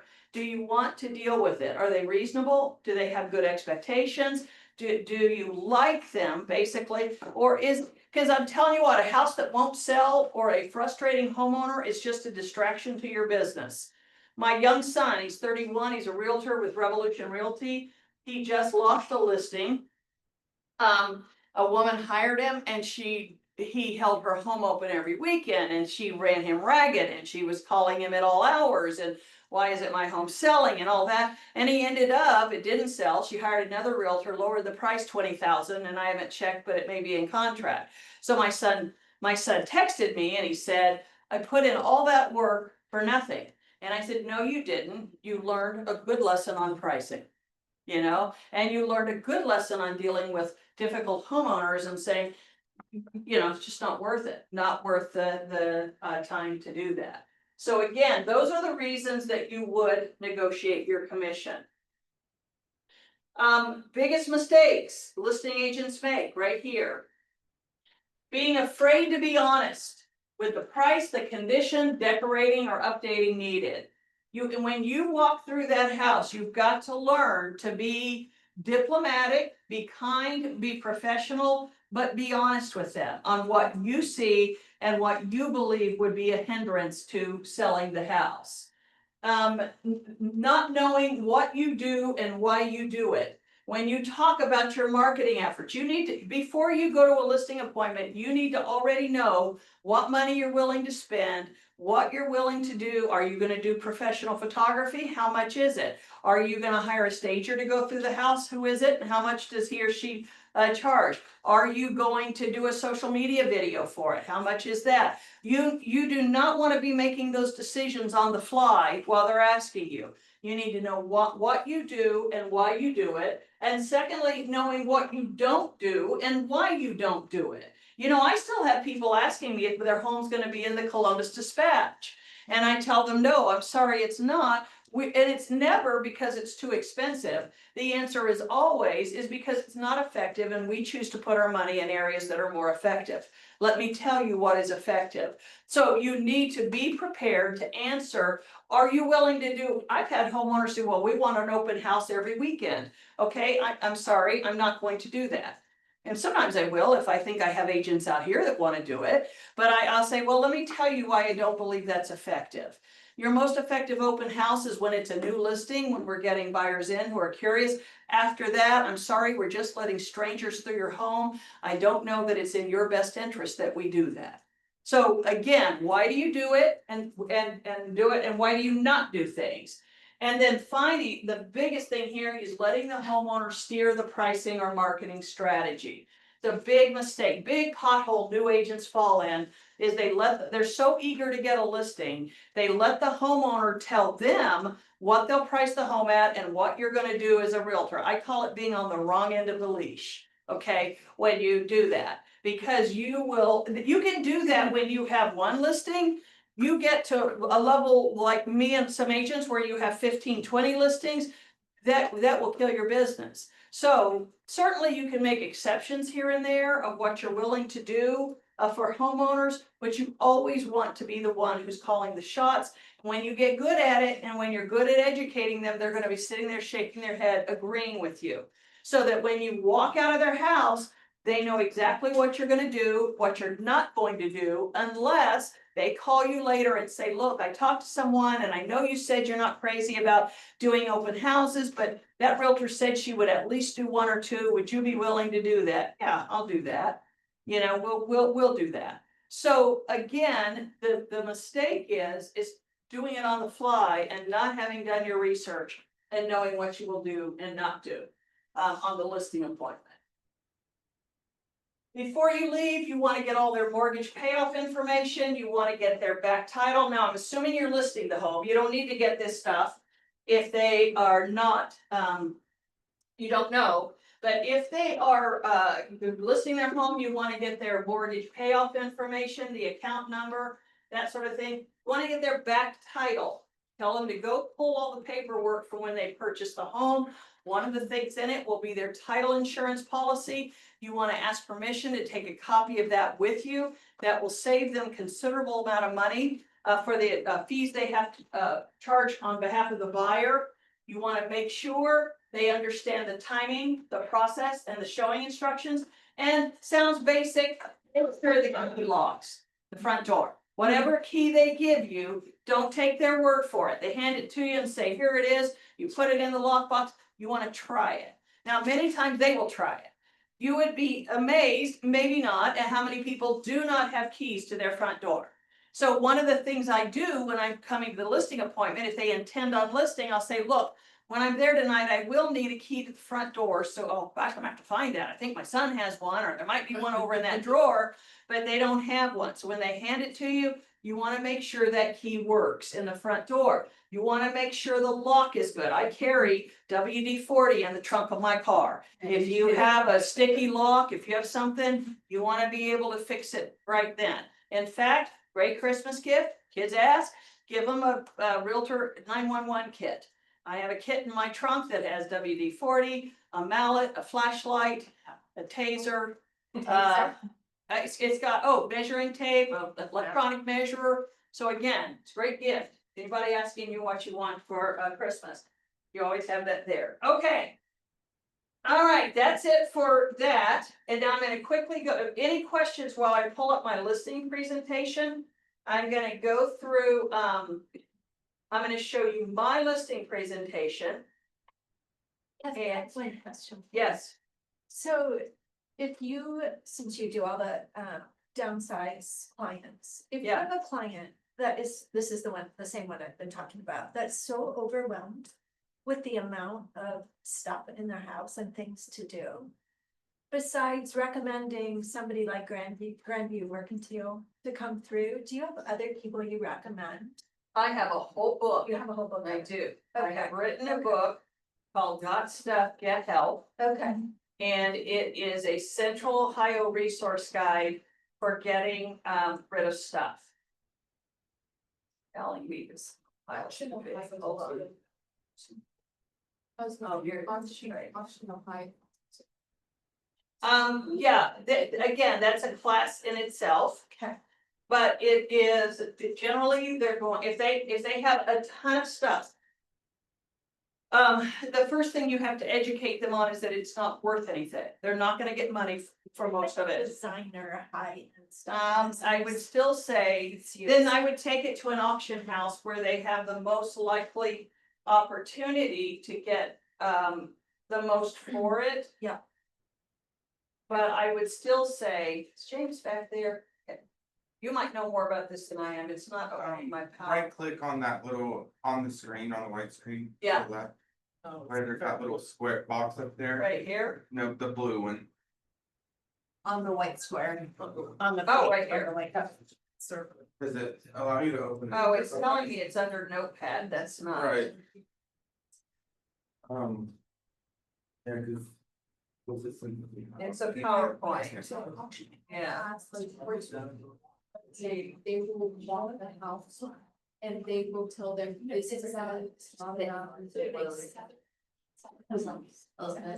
I'm not sure it's whatever, like. There is. I feel like I'm sweater right now. It's like, they'll be like, for example, like this. I think that's the sell, if you don't, it's like very.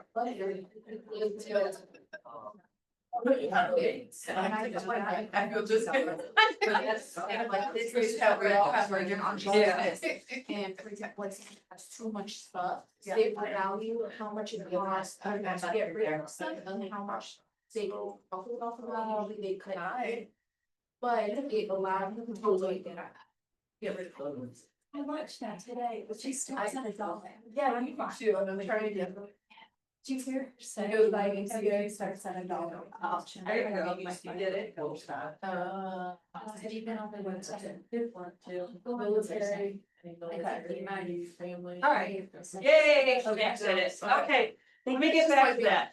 So when, first of all, having too much stuff is pandemic, everybody's got too much stuff. Yeah. So what, depending on where they're going, if they're moving it with them, it's not a problem, it's just clutter and I'll have to. Literally downsizing. Yeah, then boy, talk to me later, it's Okay. just, I'll get you a copy of my book, Okay, but they just got to. is it for sale? Huh? Is it on Amazon or anything? No, No, it's you're not in published. the trunk of my car. It should be, it should be. But no, it is, yeah. I wanted to know what do you advise your clients, your sellers, when they are open to making improvements to their house? Like, what are some of the top 3 improvements that you recommend that they'll see a return? when Very they- good question. Let me get past the stuff and then I'll answer that question. So first of all, stuff is a huge issue. So especially if people are downsizing, so they have to be emotionally ready to get rid of stuff, number one. If they are clinging on to it for any reason, was a wedding gift, it's worth something, my mother left it to me. That is something that they have to get past. So when I talk to homeowners, I ask them, is your reason for having all this stuff, is it because is it a logistical problem? Meaning you will let go of it, but you just don't know how. Because I can fix that. I can give you resources that will come walk through your house and help clear it and all that. Or is it emotional, meaning even if I had a junk truck out here, you're not gonna get rid of it. So if it falls on the side of emotional, that's a problem, because you can't help them. They're gonna have to, and most of the time, those people are not going to sell their homes. They're gonna end up sadly dying there, and their kids are gonna have to clear the house. But assuming you have someone for whom it's logistical, you still have to get them past value. Meaning that no matter what they paid for it, just this weekend, I had a listing appointment where the woman stood in front of an Amish made entertainment center, and she said, I paid $14,000 for this. And I said, you know what that is to your buyer? She said, what? And I said, firewood. I mean, really, it's not worth that. They're not going to, and she goes, well, I was thinking I could leave it there because it works on that wall. And I said, your buyer doesn't want it on that wall. They want a flat screen TV on that wall. So it does take, that sounds like I'm being a bitch, but I say it nicely. What I'm saying to them is to make them realize that the things they think have value do not. And even Goodwill has standards anymore. There's things Goodwill won't even take anymore. So you have to determine, is this worth an auction house coming out? So here's what an auction house does. They walk through, they scan everything, then they come back and they have made a mental calculation. Are they going to make enough money to make money? Because they're gonna take 40% of what everything sells for. So if something sells for $10, your homeowner gets $6. Okay, but what's left that's not saleable, like that $14,000 entertainment center? Well, the auction house has to take that and take it to a landfill or junk it or whatever. The cost of taking stuff to a landfill often outweighs whatever they sold. So it is not unusual for auction houses to come and say, I'm sorry, you don't have enough stuff that's worth anything. Now, fine jewelry, gold, guns, tools, lawnmowers, good high-end appliances, those will sell. Furniture, not likely. Anything made before the year 2000, no, I don't care if it's never been set on, the younger buyer does not want it. So again, auction houses are good, and I would start there with high end because they do know high end and they can help with that. But I still think you have to get your homeowner's mindset to say, remember, our goal is to get the stuff out of the house, and if I end up with enough money to go to Starbucks, it's a win. Because I got it out of my house. That's really hard for that older generation to wrap their head around. Yes, I was gonna say, I think it's also important to do that before, because during inspection, a yeah, lot of times downstairs, the basement, they want those walls cleaned up yeah, and like nothing on the wall. Yeah. That's super important. yeah, that's one thing, and Annie brought that up. One more, going back to our walkthrough of the house. I always prepare homeowners, if they have stuff up against the walls, I go ahead and tell them that needs to be out or at least a foot away from the walls before the home inspection, in the crawl space and in the basement and attic areas. By the way, when you're buyer's agents, you should have your eye already on that stuff, so that when you make your offer, we're out of the, there was a long period of time where you couldn't ask the seller to go to a bit of inconvenience or you would lose. Well, now when you're making offers, you can put in your offer, seller to have all items in the basement away from the wall, visual for a home inspection. Buyer's home inspection timeframes begins when seller's agent or buyer's agent is notified that this has been done. So you want a buyer to be able to see that. The other thing you do is, those attic accesses. If it's in a closet, that home inspector is not going to move their stuff to get to attic access. So you need, as a buyer's agent, to keep your eye as you're walking through the house. Your buyer's giving you the signals that they love this house. And you think, whoa, okay, this is a linen closet. There's attic access. Home inspector's not going to move their stuff. You put in the contract, linen closet on the second floor to be cleared of all personal items to provide access to the home inspector. Listing agent to notify buyer's agent when this has been done. home inspection time frame to begin upon notification. So again, those are things that you have to do to prepare your buyer so that they have a smooth and clear home inspection. So thank you. And back to your answer. What can a seller do that is dollar for dollar? First of all, paint and carpet always pay off. Paint and carpet will always pay off. Right Rug, America's Floor Source, and Big Sandy will give your clients a discount if they say their realtor sent them, especially I think on appliances, Big Sandy, if they buy 3 or more, they get an employee discount. Right Rug and America's Floor Source, I have names for both of those reps. If you text me, I'll send them to you where you tell it comes to a realtor, they give your client a discount. You should always in your phone have 5 or 6 good painters. You'll always need them. They always need, want to provide those. Do you know how many people I have in my phone? I have 8,000 people in my phone, okay? Because I've had my phone, some of you were born since I've had my phone. But always in my phone, if somebody calls and says, do you know a mold guy? I've got 3. Do you know a painter? I've got 6. Do you know someone who does, tile work? I've got, 3 or 4. So you should be prepared for that. But yes, it depends on the market. If we're in a market like we were for 10 years, they don't have to do anything. It will sell. If the market we're going into right now, the number one thing people can do to increase the value of their home is declutter. Declutter. Get stuff out. That doesn't cost anything, but it's physically demanding and they need to get rid of stuff. Second thing is paint and carpet are the 2 things. And then the third thing I would say that generally pays off is appliances. If they have the old white appliances, getting a three package of stainless steel appliances or something newer, which you can do for less than $3,000 or $4,000 if you get them on sale, makes a good facelift for the house. Next down the list would be lighting. If they have cheap or Home Depot light fixtures, again, again, it has to be price appropriate. You wouldn't put $100 chandelier in a $500,000 home. But if you're just talking a first time home buyer home, you're looking at probably for $500, you can replace all of the hanging fixtures in the home.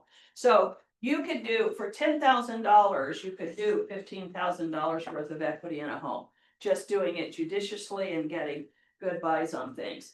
But the main thing to remember is if they're not willing to do that, then you have to price accordingly. You have to price it to give the buyer the ability to do that themselves. Okay, I know we're getting close to the end. I want you guys out when we said you would. So I'm going to go through this. Let me get my glasses so I can see me.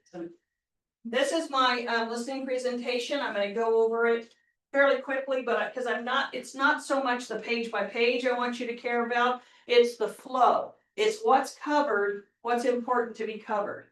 So I start out by introducing my team.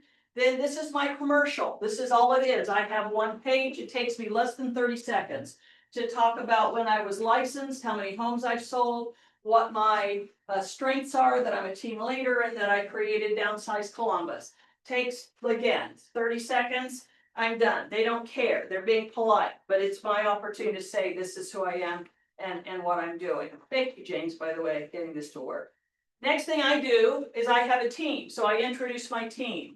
I want them to know who's doing what and what the roles are. And so when they see this name on an email or they spoke to Brandon on the phone, whatever it is, that that these are all people who work for me. My goal is I concentrate on you and your home. Our support staff handles the details of the marketing, paperwork, and closing. My goal is service and drama-free process in the sale. So what I'm emphasizing to them and what I say to them is, these people are not a buffer between you and me. These people clear the lane so that I can deal with you one-on-one, and they're going to help me in the background. Now, having said that, you don't have to have a team.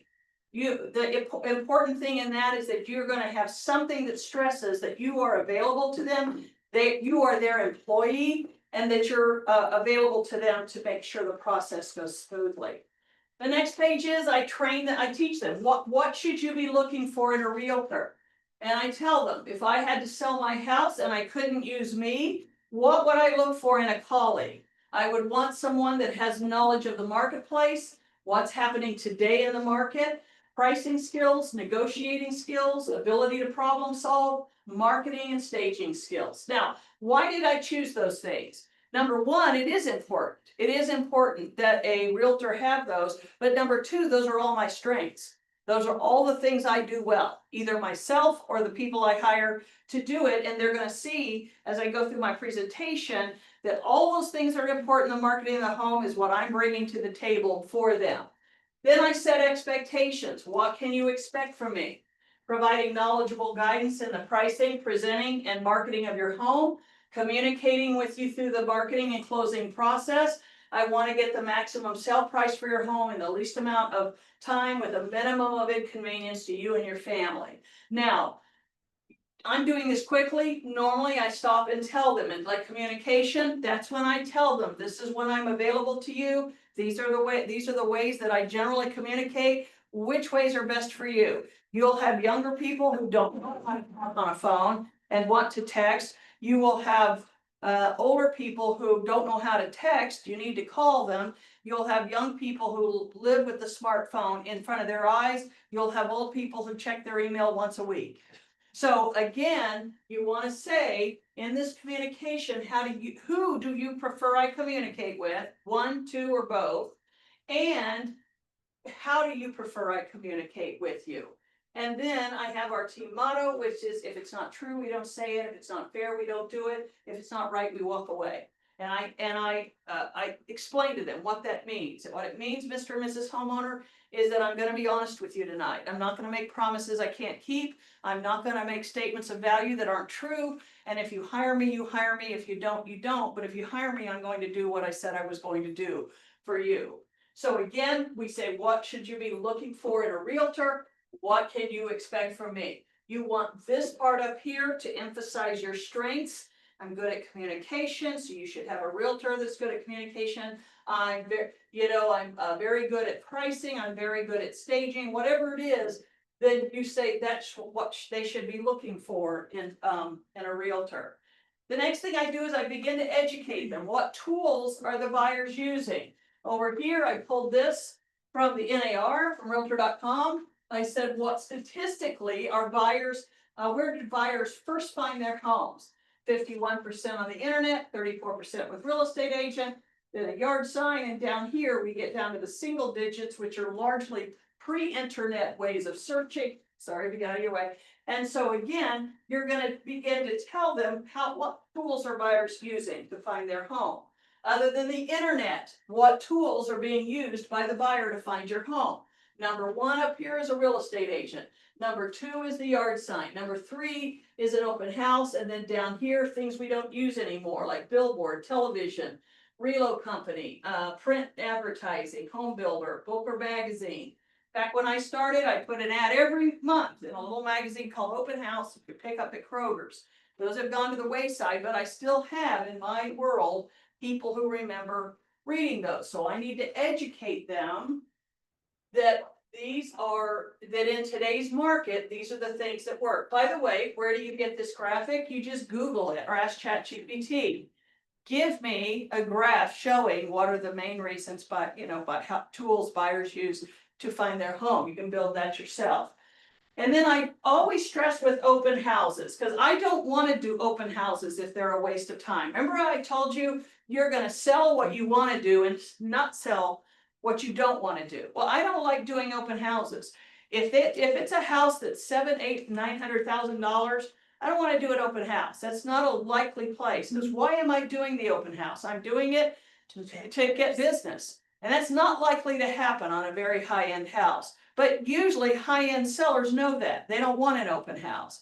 So on a low-end house or first-time home buyer house, I may want to do an open house because that is likely a place to get business, but I don't want to do it every Sunday, okay? So what I put down here is open houses are effective if strategically scheduled while the listing is new. The National Association of Realtors states that open houses are statistically non-existent measured against the consumer is a serious home buyer. So what it's saying is, look, if they're a serious home buyer, they're not just gonna wander into an open house and buy a home unless, as we've just come through, that is the opportunity to get buyers through who are eager to purchase. So I'm gonna sell the open house one way or another. If I wanna do it, then it's gonna work. If I don't wanna do it, and it's not likely to generate business or sell their home, then I'm gonna tell them, no, we're not going to do open houses. And so whatever the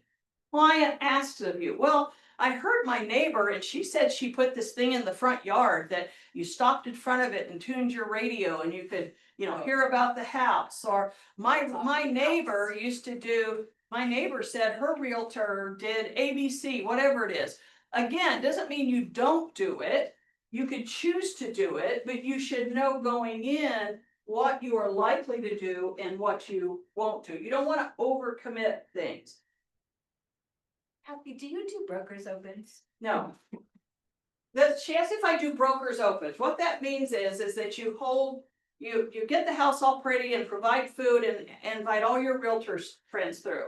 When I got in the business, we used to do once a week, we would do these traveling caravans where we'd all drive around and see each other's new listing. I think some people still do them. Yeah. They were a waste of time in 1996 and they're a waste of time in 2026, except they are what I call audience of one advertising. I mean, it makes the homeowner happy because they think you're doing something, but you have to beg and cajole and twist the arm of your realtor friends to come to it. Because if they had a client, their client would have found it online already. So they're just being nice to go through. And so again, no, I'm too busy. I'm not gonna go through those. They don't, if I have a client, it goes back to the days when realtors chose the houses for their buyers. That doesn't happen anymore. Yeah. Buyers are choosing their own houses. So they're not relying on me to go through and have wine and hors d'oeuvres to call them and tell them about a house.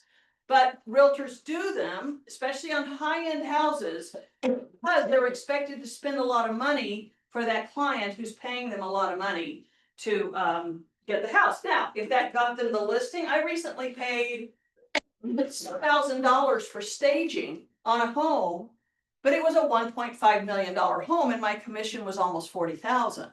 So I don't mind paying $6,000 for staging. So only time I've ever done it, but it's what got me the listing. So I don't mind spending $3,000 on a broker open house if that gets me a listing that is worth my time doing it. Those are all equations you're going to have to decide when you're approaching it. But I will tell you, most of you who are newer realtors are not likely to be going into $1 million homes to list them. They're going to be 300, 350, and 400, and those are not going to require that kind of marketing. The next thing I tell my homeowner is that the first impression is on a phone or tablet. Why is that important? I put on here, pictures not only speak louder than words, words are ignored if the pictures don't grab the viewer. And then, so I start with, how am I going to make your home look its best online? Well, one of the things I offer to everyone I list a home with is a 2-hour courtesy professional staging consultation. These are before and after pictures after my stager went in, stager went out. Now, what does that cost me? That cost me about $200 to have one of my professional stagers go in. How much are you making on that house? $3,000 or $4,000? That's a worthwhile investment for you. And that is one thing that homeowners absolutely love. They love for someone to come in. And you know what? It's one thing I absolutely hate. I hate going through a house and saying, clean this up, fix that, paint that. So when I'm walking through the home and the homeowner says to me, should I do this? Should I do that? I'll say, you know what? I'll give you my opinion, but one of the things I offer you is a professional stager to come to, and they're so much better at that. And it'll be fun, and they'll be here for 2 hours. So I take it off my plate. I don't want to do it. It's $200. It's an asset to the listing and often gets me the listing. And again, I understand that it's hard to spend $200 when you don't have the money, but that's an investment in your business. It gets you the listing and then you make $4,000. So again, So Kathy, if they want to proceed to get the furniture replacement, that's then contractually between them and the stager. correct. So my stagers go in and I'm happy to give you their names and they give you the suggestions. They're mainly going in and looking at it in preparation for the photographer coming, going into every room and saying, this is how we make this room look better. 90% of it is decluttering. getting stuff out, switching some furniture around. They don't physically do the work, but however, I've had some of my homeowners say, look, I can't or I don't want to. Will they come do the work for me? Will they bring in an extra couch? Will they bring fluff pillows? My stagers will do that, but that cost is in, that's a contract between the stagers and the homeowner. At the end of the month, both of my stagers send me an email. This is how much you owe me based on the addresses, and I pay them at the end of the month. Yeah, How effective do you think the virtual staging for the photograph? it's useless. It's cheap. AI, you can do it with AI now. You can virtually stage a home. It's cheap. I think it looks silly. And I do it sometimes because when you talk about audience of one advertising, if the homeowner wants it, I don't mind doing it because it's really cheap and it's easy to do. I just think the way the MLS makes you do it, where you have to show the vacant picture and then the one with furniture, I just think it kind of ruins the effect. But I will tell you this, when we say staging, I tell my homeowners, this is not a home makeover. They're not gonna come tell you to knock down walls and add granite. What they're doing is helping to be that third eye to see your house and say, you don't need 3 couches in this room. Let's take out 1 couch, let's move all those plants, let's open up the fireplace, let's take that stuff off the mantle, put this picture up. Oh, you've got a nice picture over there, let's move that over here. That's what they're gonna do, and it works miracles. I mean, just this right here, this was a home I listed in German Village, this was the teenager's bedroom. Her bed was over here. They just came in and said, look, I know she lives here, but let's get rid of this. It's a small room. Let's make it a bedroom. Because this looks better on it. So they just shifted stuff around and did it. Up here, they had these people just what they do here. They took out, try to take a look here. They added this chair from somewhere. Oh, yeah, added an ottoman here and added this chair. The table out. Yeah, took the table out. And again, 9 times out of 10, the homeowner had all this stuff. It was just in different rooms. So the stager helps them make that room look better and prepared for photography. The next, and then I tell them, this is at my expense. I'm gonna pay, as part of my listing service, I'm gonna pay for that for you. Then I tell them why we're doing that. We're talking about professional photography. I'm in a good situation in that I've been in the business long enough. I have examples of listings that were on the market with other realtors and they didn't sell, and then I listed them and they sold. That's what I go over this with them. That this home, this was a condo. This was a lazy realtor who just used their smartphone to take a bunch of pictures. By the time I got the listing, the homeowners had already moved out. This was hard to tell because of the thing, but what professional photography does, how, and that I use professional photography on every listing. This one, again, not a bad smartphone photo, but this is professional photography. This one, they didn't even bother to take the fan out. Looks bad. We had our stager come in, switch out a mirror instead of that ugly photo, do some stuff and get good photography, make that home look better. This one, again, dark, ugly photography, lazy realtor, same home, good photography, open the lens a little bit and do that. So you want to show the, remember, we started with the point that buyers buy their homes on their phones. In fact, I often use the example that the MLS is a dating app. They just swipe left, you know, till they find one. They don't even read about the house if they don't catch the photos. So I'm building to the point where I've told them that's how the buyer is going to want to buy your home. So now I'm going to show you what I do for you to make sure you get on that short list of what the buyer. We're going to send the stager and then we're going to do photography. And then I tell them too here that again, same house, drone, it went from an MI home to an English estate. And again, just the difference in lighting when you get a good photographer, right? And homeowners love seeing pictures of their homes, like looking at pictures of their kids. And this is why this is important. I share with the homeowner of where their house is going to show up. It starts in the MLS. That may change as things are moving along, but then it's going to download into hundreds of sites. So I tell them wherever your buyer, it's not like Zillow goes out and takes their own pictures or Realtor.com sends a photographer to your house. That whatever we put in the MLS, That's gonna download. That's what your house is going to look like, so it's very important. Then this didn't show up because of it didn't transfer, but then I also do social media videos. Right here, I have a social media video. I show them what I do with my social media videos. Again, this was a hard pool for me to jump into because I'm old and I think they're stupid. But I had to realize that in 2025, not doing social media was like not having a website in 2000. It's the way things go. So now I do social media videos on virtually all of my houses. I have one here that pops up, the homeowner can look at it, and I say, we're gonna do that for your house, and this is, where that will be. Oh, there it is, maybe it'll play, hold on. No, I didn't do it. Oh, I think yours are good. I've seen them on Facebook, actually. They are really good, and she takes them in like one shot. Yeah, they're great. Yeah. Well, that's because of my TV, it won't show, but anyway, that's what that looks like.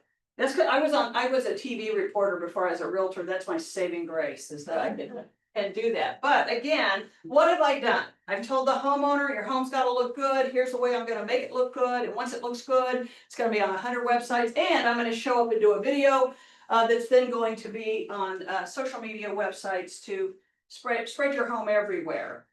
Why is this important? Just what we were talking about. I tell them again, emphasize why that's important. The buyer, not the realtor, is in the driver's seat.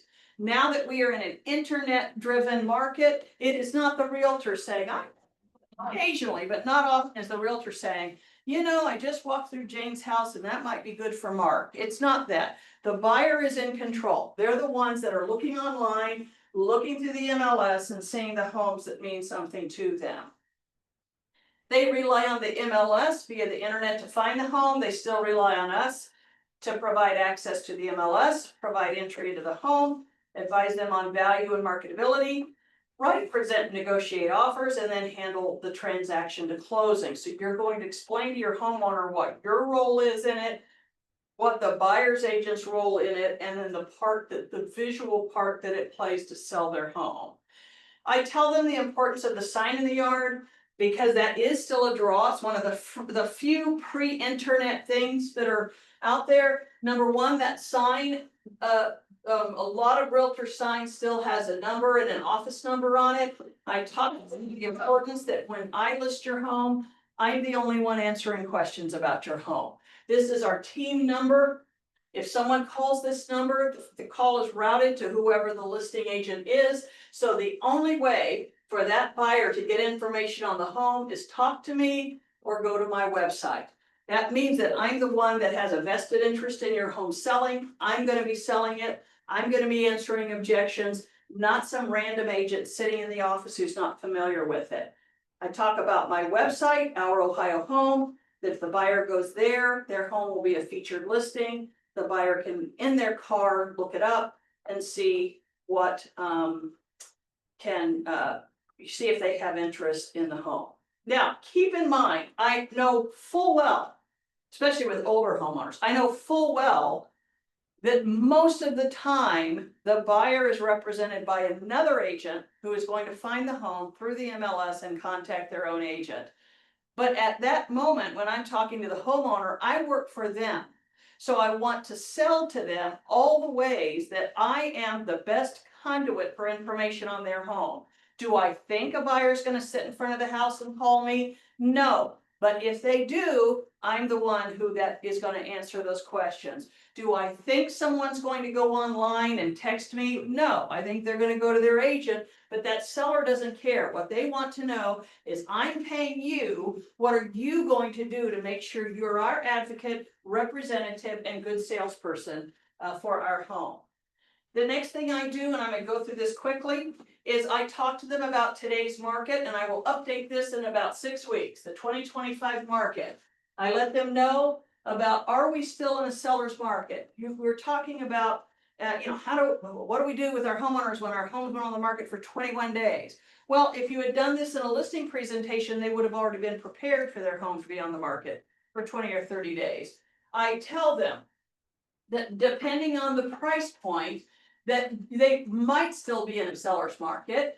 they're in the under $400,000 price range. There are still more buyers than homes, but they are not the 2019 buyer who would just throw money at a house to get the keys. They are more cautious. They're unwilling to stretch. They want to negotiate, and they're more likely to change their mind. Does that ring true with any of you who represent buyers? They are more cautious. They're not gonna throw an offer 20,000 over. They want to negotiate. They want to do the home inspection. And I don't know how many times in the last year we've had agents call us within 48 hours and say, I don't know, my buyer's not returning my phone calls. I don't, because again, it's a different market. So yes, they're still in a seller's market, but no, we're not in 2019. They need to be ready for some potentially rough waters, but it's okay. I'm your realtor. I've done this before, and I'm gonna make sure we get to those rough waters. Then I talked to them about that mid-range, 4 to 700,000. We're getting closer to equal supply and demand, but once again, buyers are more cautious. They prefer the homes that are updated. They will pay for the improvements, to your point. They'll pay for the improvements you've done, but here's your caveat to this. They might have a home to sell. Now that they're in this price range, you might have to wait for them to go home. I go over that with them. What does that mean to you? What are the risks? What are the rewards? Again, we are not in 2019. We are looking and seeing more sale of home contingencies, but it's okay. I'm the captain of your ship. I've done this before, and I'll make sure we sail through it without sinking. We'll make sure we get through this. So if your home is 4 to 700,000, you're in a competitive market, but there is more competition homes available in the higher price ranges. So then I go and say, okay, Central Ohio, what about that very high end, 700,000? Well, this is where we have supply exceeds demand. Why? Because of builders. Those are all the prices that builders are building in.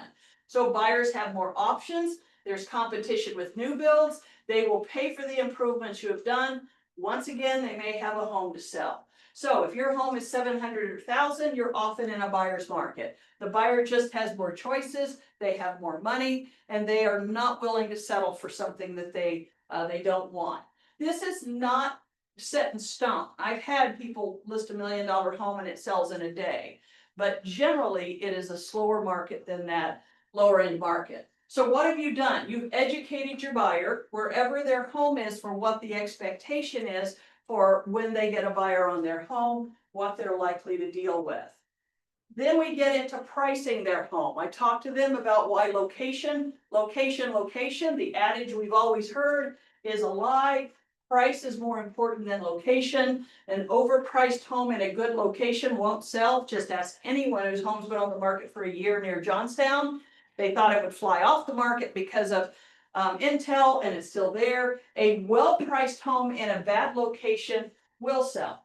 I had a client call me once. He goes, Kathy, I know you don't work Hilltop, but I've got a house out there. It's totally wrecked. They live out of state. He goes, I haven't been there in 3 years, but our tenant just left.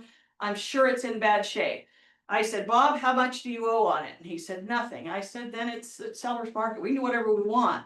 I said, if someone offered you $100, would you sell it? And he goes, well, a little more than that. And I said, okay, how about 60, 70? He goes, sold. Okay, as long as he can price it where it sell, again, a well-priced home in a bad location will sell. We got multiple offers on it recently, not in that one, because investors crawled all over it.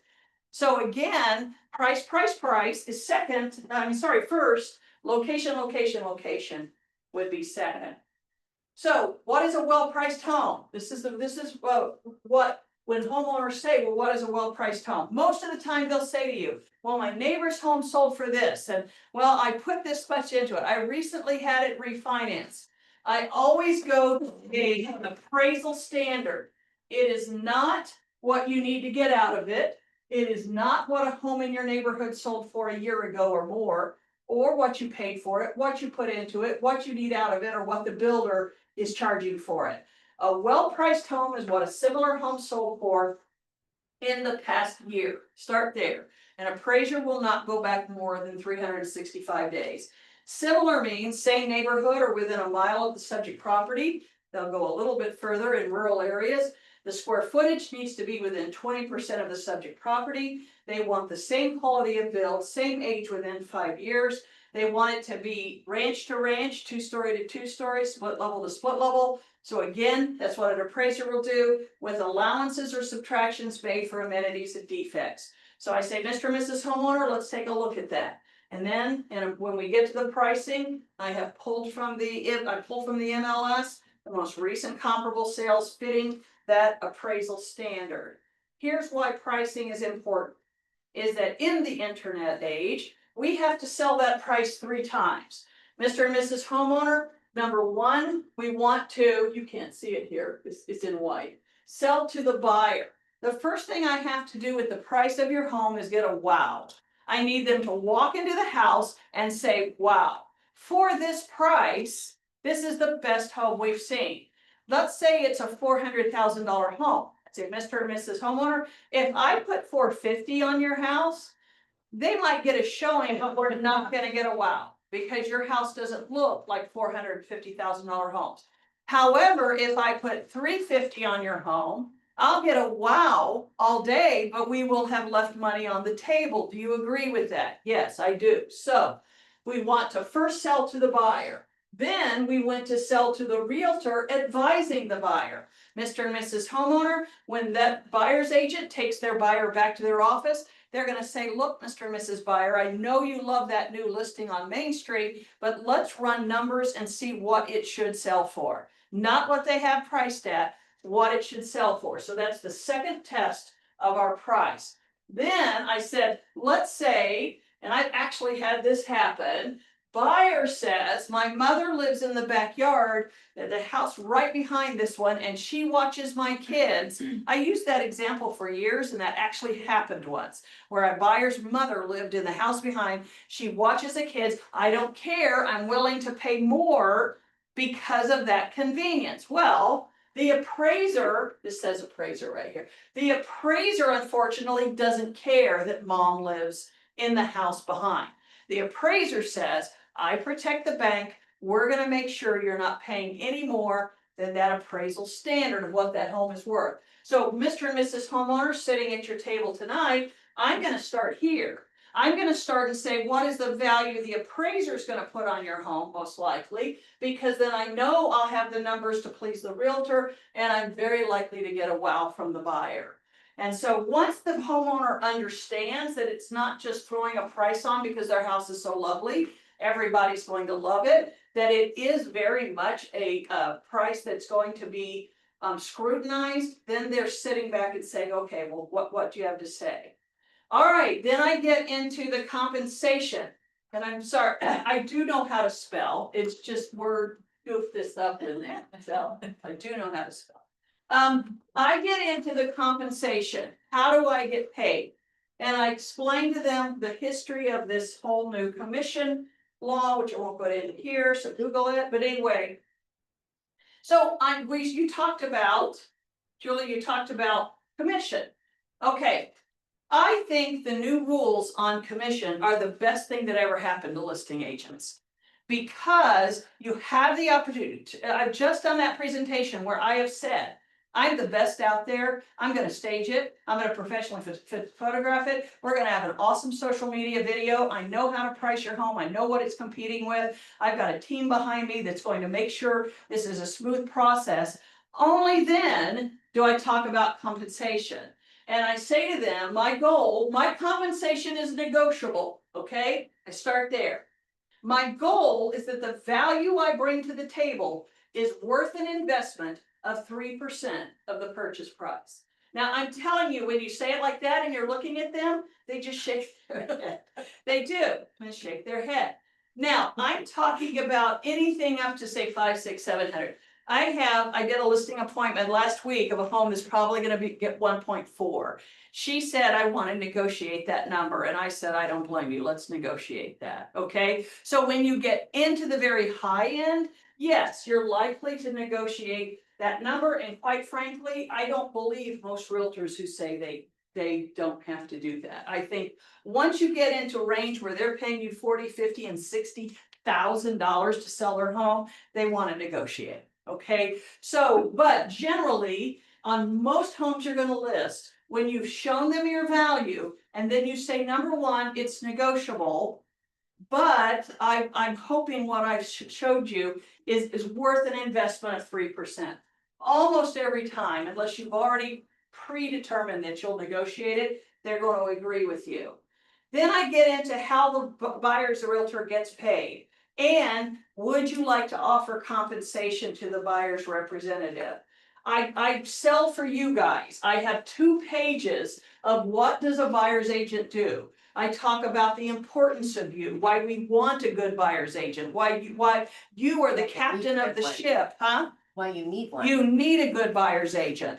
It is worth it to pay that agent if they ask for you to compensate to their brokerage, because what is the most valuable thing to you when your home's in contract? It's getting to closing on the terms you agreed to. So I raised kids in sports, and I talk about how many times my husband, who coached baseball, there was always one kid on the team that wasn't really good, but they were a dad pick or a mom pick, because the dad was a good coach, had a trailer, could carry all the baseball equipment, or mom would bring the snacks. So we thought, well, Joey's not real good, but that mom brings the snacks to every game. Well, in real estate, we have what I call a realtor pick.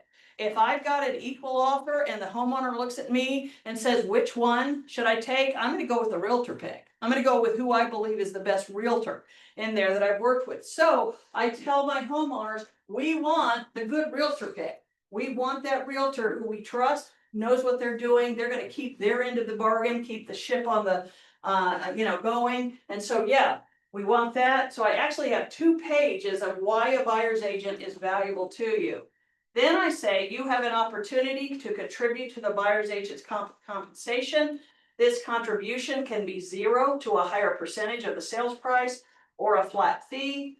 And then I educate them more. I tell them, the offer of compensation is not stated in the MLS. The amount you offer will not affect your placement in the MLS. Buyer's agents are required to negotiate their compensation with their clients. However, it's true, some buyers will not be able to afford to pay their agent in addition to the down payment and closing costs, or they may choose to pay their agent commission and then take it off the price of your home. So now that we've been in this world for over a year, I tell them, I say, look, here's what's going to happen. You're going to get a purchase offer that asks you to pay that commission. Isn't that true? I mean, Yeah. 9 out of 10, that's what, we're right back to what we did for 70 years. And if you notice the new listing agreements, if any of you have looked at them yet, they don't even have a place anymore for buyer's compensation. All it says is, what are you paying me? Now let's all move on. And I think the reason is because we're realizing that every buyer's agent is putting it into their contract that they want that 3%. So what I'm doing here is I'm going ahead and saying, look, you don't have to offer anything. You can start with 0, but I'm preparing you for the fact that we are pricing your home relative to other homes that have sold, paying 2 realtors. So you're either going to get a buyer who asks for that in their contract, or you're going to get a buyer who takes it off the price and pays their own agent. And so again, and they all say, okay, we think it's silly, but yeah, okay, we'll do that. So again, so what have I done? And I tell them my recommendation is to say no compensation offered up front, but a willingness to negotiate, and we treat compensation like any other negotiable term in the contract. That makes perfect sense to most homeowners. They say, yeah, bring it on. If it's a good offer, we'll pay that 3%. On a home.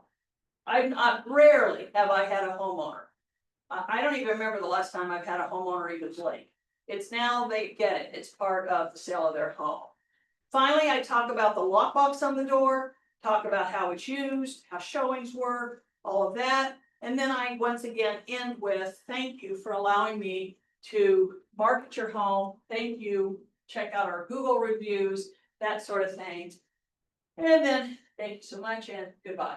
So, so that whole thing takes about an hour. It takes about an hour, and then I bring out the pricing on their home. Remember I told you the 3 steps. You're going to tour the home, you're going to tell them what you're going to do to market the home, then you're going to bring out the numbers for them to go over. And so, but you're not bringing out the numbers and you're not asking for a commission until you have sold them on your value. So by the time I bring out that estimate of proceeds and I show them that 6% commission, I tell them, this is a worst case scenario. We've agreed that I'll get the 3%. We don't know what the buyer's agent is gonna ask for, but I'm gonna do it at 3. Worst, by the time you get there, they don't even blink. That you've already educated them as to why they're doing that, what your value is, and that that's the cost of selling a home. Now, if I get that everybody's getting these phone calls, we'll do it for 1%, we'll do it for 1.5%, whatever it is.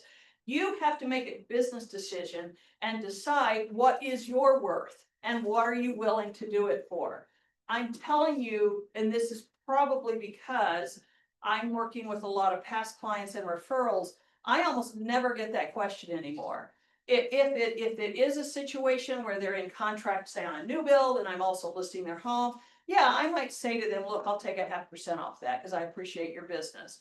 But again, it is not, I don't do battle with 1%ers. I just say I'm not doing it. I'm sorry. You know, my value is more. If it doesn't sell, get back to me. Yes.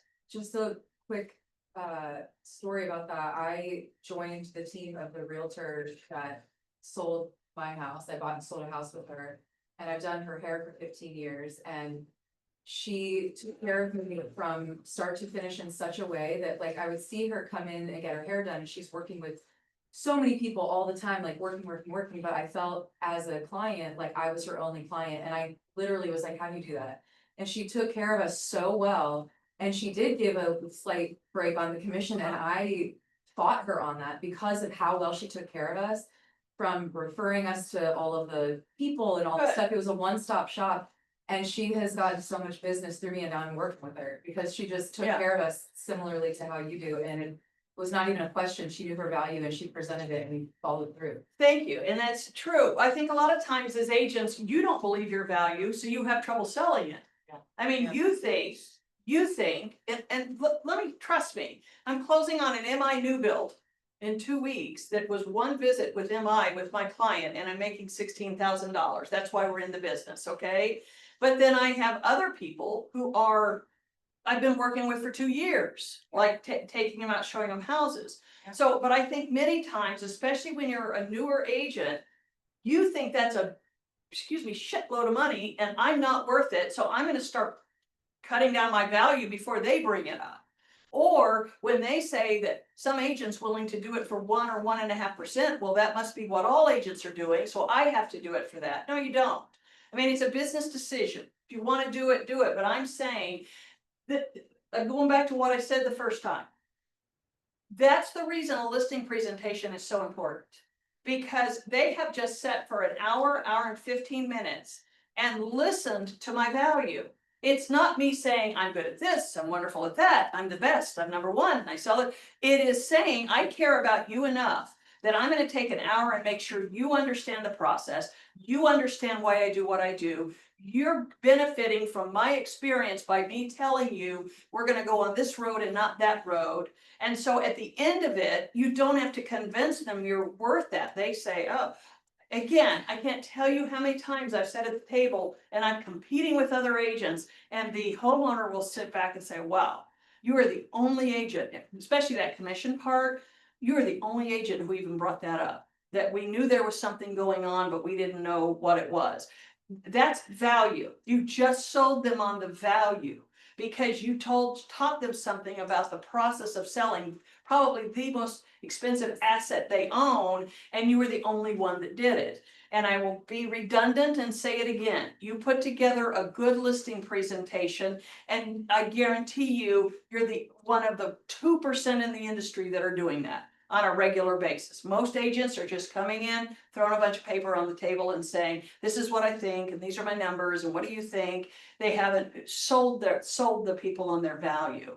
So you've just got to be good. And again, how do you put one of these together? Again, you can hire someone to do it if you're not good at PowerPoint, but the first thing you have to do is just an outline. You need to do it yourself. What is my commercial? What do I bring to the table? What am I going to do to market their home? What am I, all those steps, so that you can then go and sell your value at their dining room table. I bet you'll be surprised how little that commission comes up. When I say that it's the greatest gift to listing agents, having the buyer's agent commission unknown makes the seller much more willing to give you 3%. Because they used to have to pay the agent, the buyer's agent 3%. Remember, that was automatic. And so you became the one they wanted to negotiate with. And many times I've had homeowners say, absolutely, we'd rather give you the 3%. You're the one working for it. That's their attitude. And then we'll just wait and see what the buyer asks for. So in their heads, you're a known, the buyer's agent is an unknown. We'll shelve that for a little bit just to see where we get the offer. But yeah, willing to pay you the 3%.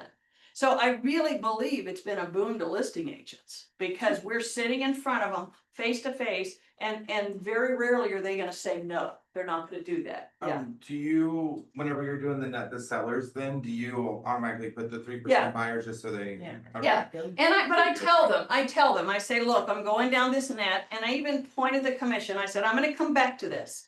Right now, that's 6%, that's a worst case scenario. Now let's look at these other fees. Then I go back to them and I say, again, this is the listing and this is the buyer's agent. Remember, we don't know what the buyer's agent is going to ask for, but that 3% is a placeholder because that's likely a worst case scenario. These are your numbers with a worst case scenario. Now you notice what I didn't bring up is my commission, because I'm moving right through it that they're gonna pay me that 3%. Now, if they bring it up, it's a conversation. I'm telling you, with the houses I go into, it's rarely brought up unless it's predetermined based on, they are buying these days with builders giving you 3% on $600,000 and $700,000 and $800,000 homes. It's well worth, if you're in contract with them on a new build, it's well worth giving them a break on their house. Remember, the least amount of money you'll make on a listing is when it sells. So if you need to give them a break, you give them a break. I'm just saying, don't give them that break unless they've earned it by using your business or referring you, or it's absolutely necessary to get business you want. Don't lead with it. Say, I know this is a lot of money, so I'll knock that down to 2. That you don't lead with it. You sell your value, negotiate. Right on that slide, my compensation is negotiable. It is my hope that you have seen my value and my investment in your home, that you will invest in me 3%. And they'll sit there and shake their head while you're saying that, because they just, you just sold your value to them. And then if they want to bring it up as a negotiable thing, they do. You can talk about it, but don't lead with it. Know your value, have confidence in your value, and 9 times out of 10, you'll get it. Yeah. I don't know if you could speak to this real quickly. The shift that we're seeing, I feel real perplexed about, because we're still historically a low inventory market. There were a lot of people who were boxed out of our market and they didn't have the cash reserves to eat.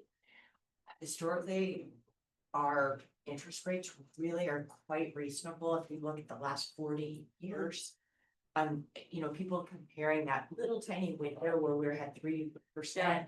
And my parents had that in 1960. I mean, this is not normal. And so this is typically, when you were talking about, homes taking maybe 80 days, I think you had said at one point there were 15,000 Yeah, listings a in normal market in central Ohio is 13 to 15,000 homes on the market. and that might have been 8% interest, Yeah. I'm gonna guess. Yeah, So I'm really perplexed. as to why we have why- 5,000. And we have a really good economy here. Yeah, So, and good jobs, I'm perplexed.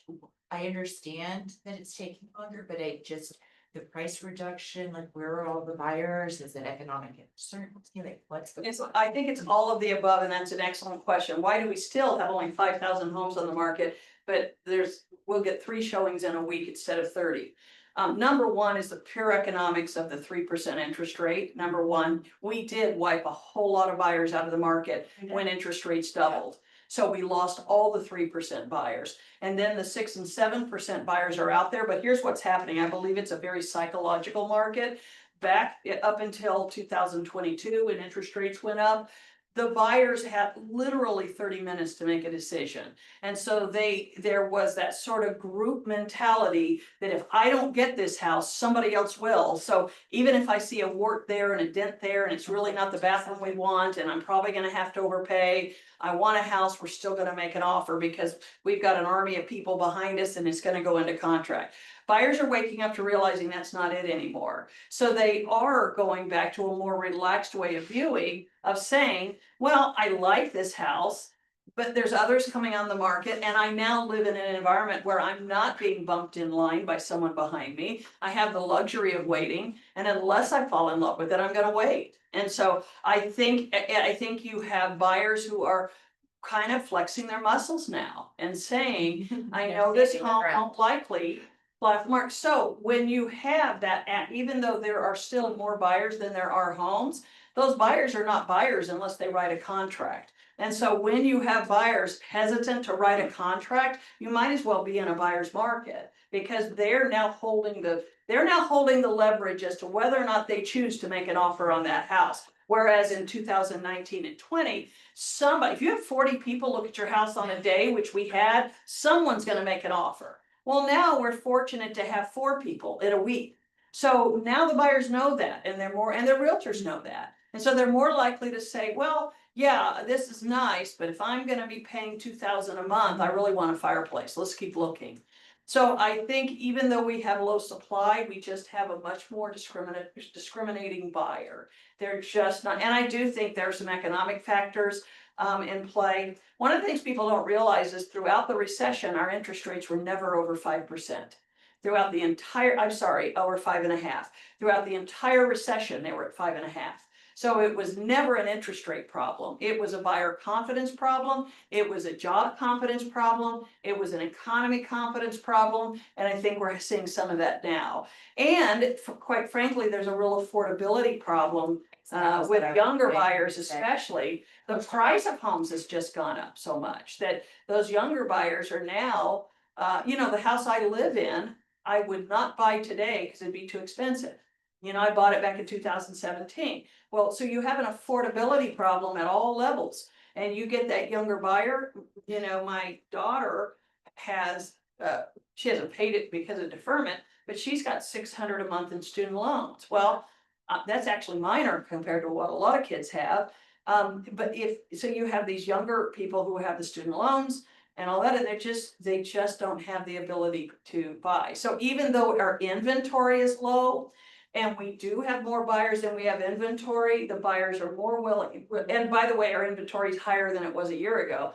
So we have more and more buyers saying, it's not perfect, I'm not gonna do it. I'm not going to jump on it. So what that means is homes have to be underpriced in order to get that sense of urgency. That's what I told my condo owner who just lowered her price. I said, that doesn't mean your home isn't worth 310. It means right now we have to create a sense of urgency for the buyer. So the buyer has to think, I'm getting a 310 for 300. And so to get that urgency. So again, it's just not the market that we used to have, and what you have to set one thing I didn't emphasize as much as talk about pricing. I prepare my homeowner from the day one when we're gonna lower that price. I say, I think this is a good price, let's go for it, but we're in a quicksand market. The volatility of the market will tell us if we're right or wrong. My recommendation is if we have 6 to 8 showings without positive feedback and interest, I'm gonna be on the phone to you. And that might mean if your home goes on the market on Friday, I'm gonna be calling you Sunday night. Because I don't measure it by days on market. I measure it by the number of qualified buyers who walk through your home. And if they don't say yes, then that means what they're saying is, for this price, I can find a better value. And that's another thing that's really hard for homeowners to get, is they'll say, well, we had it on the market, nobody ever mentioned price. Well, they didn't get that far. They didn't like it enough to even evaluate the price. So what they're saying, we go back to, remember, this is all part of the listing presentation. I said, we go back to the wow. It means we didn't wow them with the price when they came in the front door. So, and then when I get feedback on houses, I always look at the feedback and make a note on it to my seller and bring it back to price. If they say, well, the house is really too small, I put in my notes, what they're saying is, for this price, they need more square footage. Well, the bedrooms are really too small. What they're saying is, for this price, they expect bigger bedrooms. So I'm always going back to price, because it's the truth. It's the truth. And when they say, well, nobody mentioned price, I say, well, we have a $400,000 home. If we lower the price to 150, Do you think we'll get an offer? Absolutely. Well, then it's all about price. We've got to find that number between 150 and 400 that gets the buyer to cross that invisible line and make an offer. These are conversations we've not had to have for 10 years, okay? You have to have them. The next thing I'd say, and then I'm gonna let you guys go. The next thing I'd say is you gotta handhold homeowners. One of the things realtors tend to do is they don't have anything to say. They don't have any bad news. It's all bad news because their home is sitting there. So they just ghost their clients. And then your client hasn't heard from you in a week, in 2 weeks, in 3 weeks. I call my clients every Monday and I do something for them. If, like, one of the things I do is every Monday, I'll check the MLS and see if any home's winning contract around theirs. I call the realtor and say, hey, what kind of activity? I want something. Then I'll call the homeowner, Mr. and Mrs. Holt, just want to let you know, I just spoke to 3 realtors. I want you to know, I understand we haven't had a showing in 2 weeks, but I talked to 3 realtors. They're not having showings either. It's a really sluggish market. At some point, we have what I call the time or money conversation. I have a homeowner right now that has a vacant home and it's time or money. Do you want to keep a vacant home on the market over the winter? That's your, that's money, or is time more important? I want it sold by Christmas. Well, then you're gonna give up on money.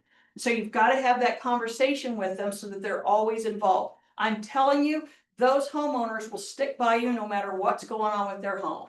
Because they know you're their advocate. They know you're thinking. I tell my homeowners, my listings are like my kids. I always know where they are. I always, I know what's going on with them. I absolutely know. I'll look at my watch and say that house has a showing in 30 minutes. I always know I never forget that. So I want you to know that as much as it might frustrate you and worry you, I'm right there in the trenches with you. It frustrates me. Sometimes I get worried, but we'll make it through. We'll get it through. The homeowner I called today who said, we were thinking you were giving up on us. I said, no, we're gonna make it to the finish line together. I don't know when that'll be or how much it'll be, but we're gonna make it to the finish line. That's the realtor they'll be loyal to.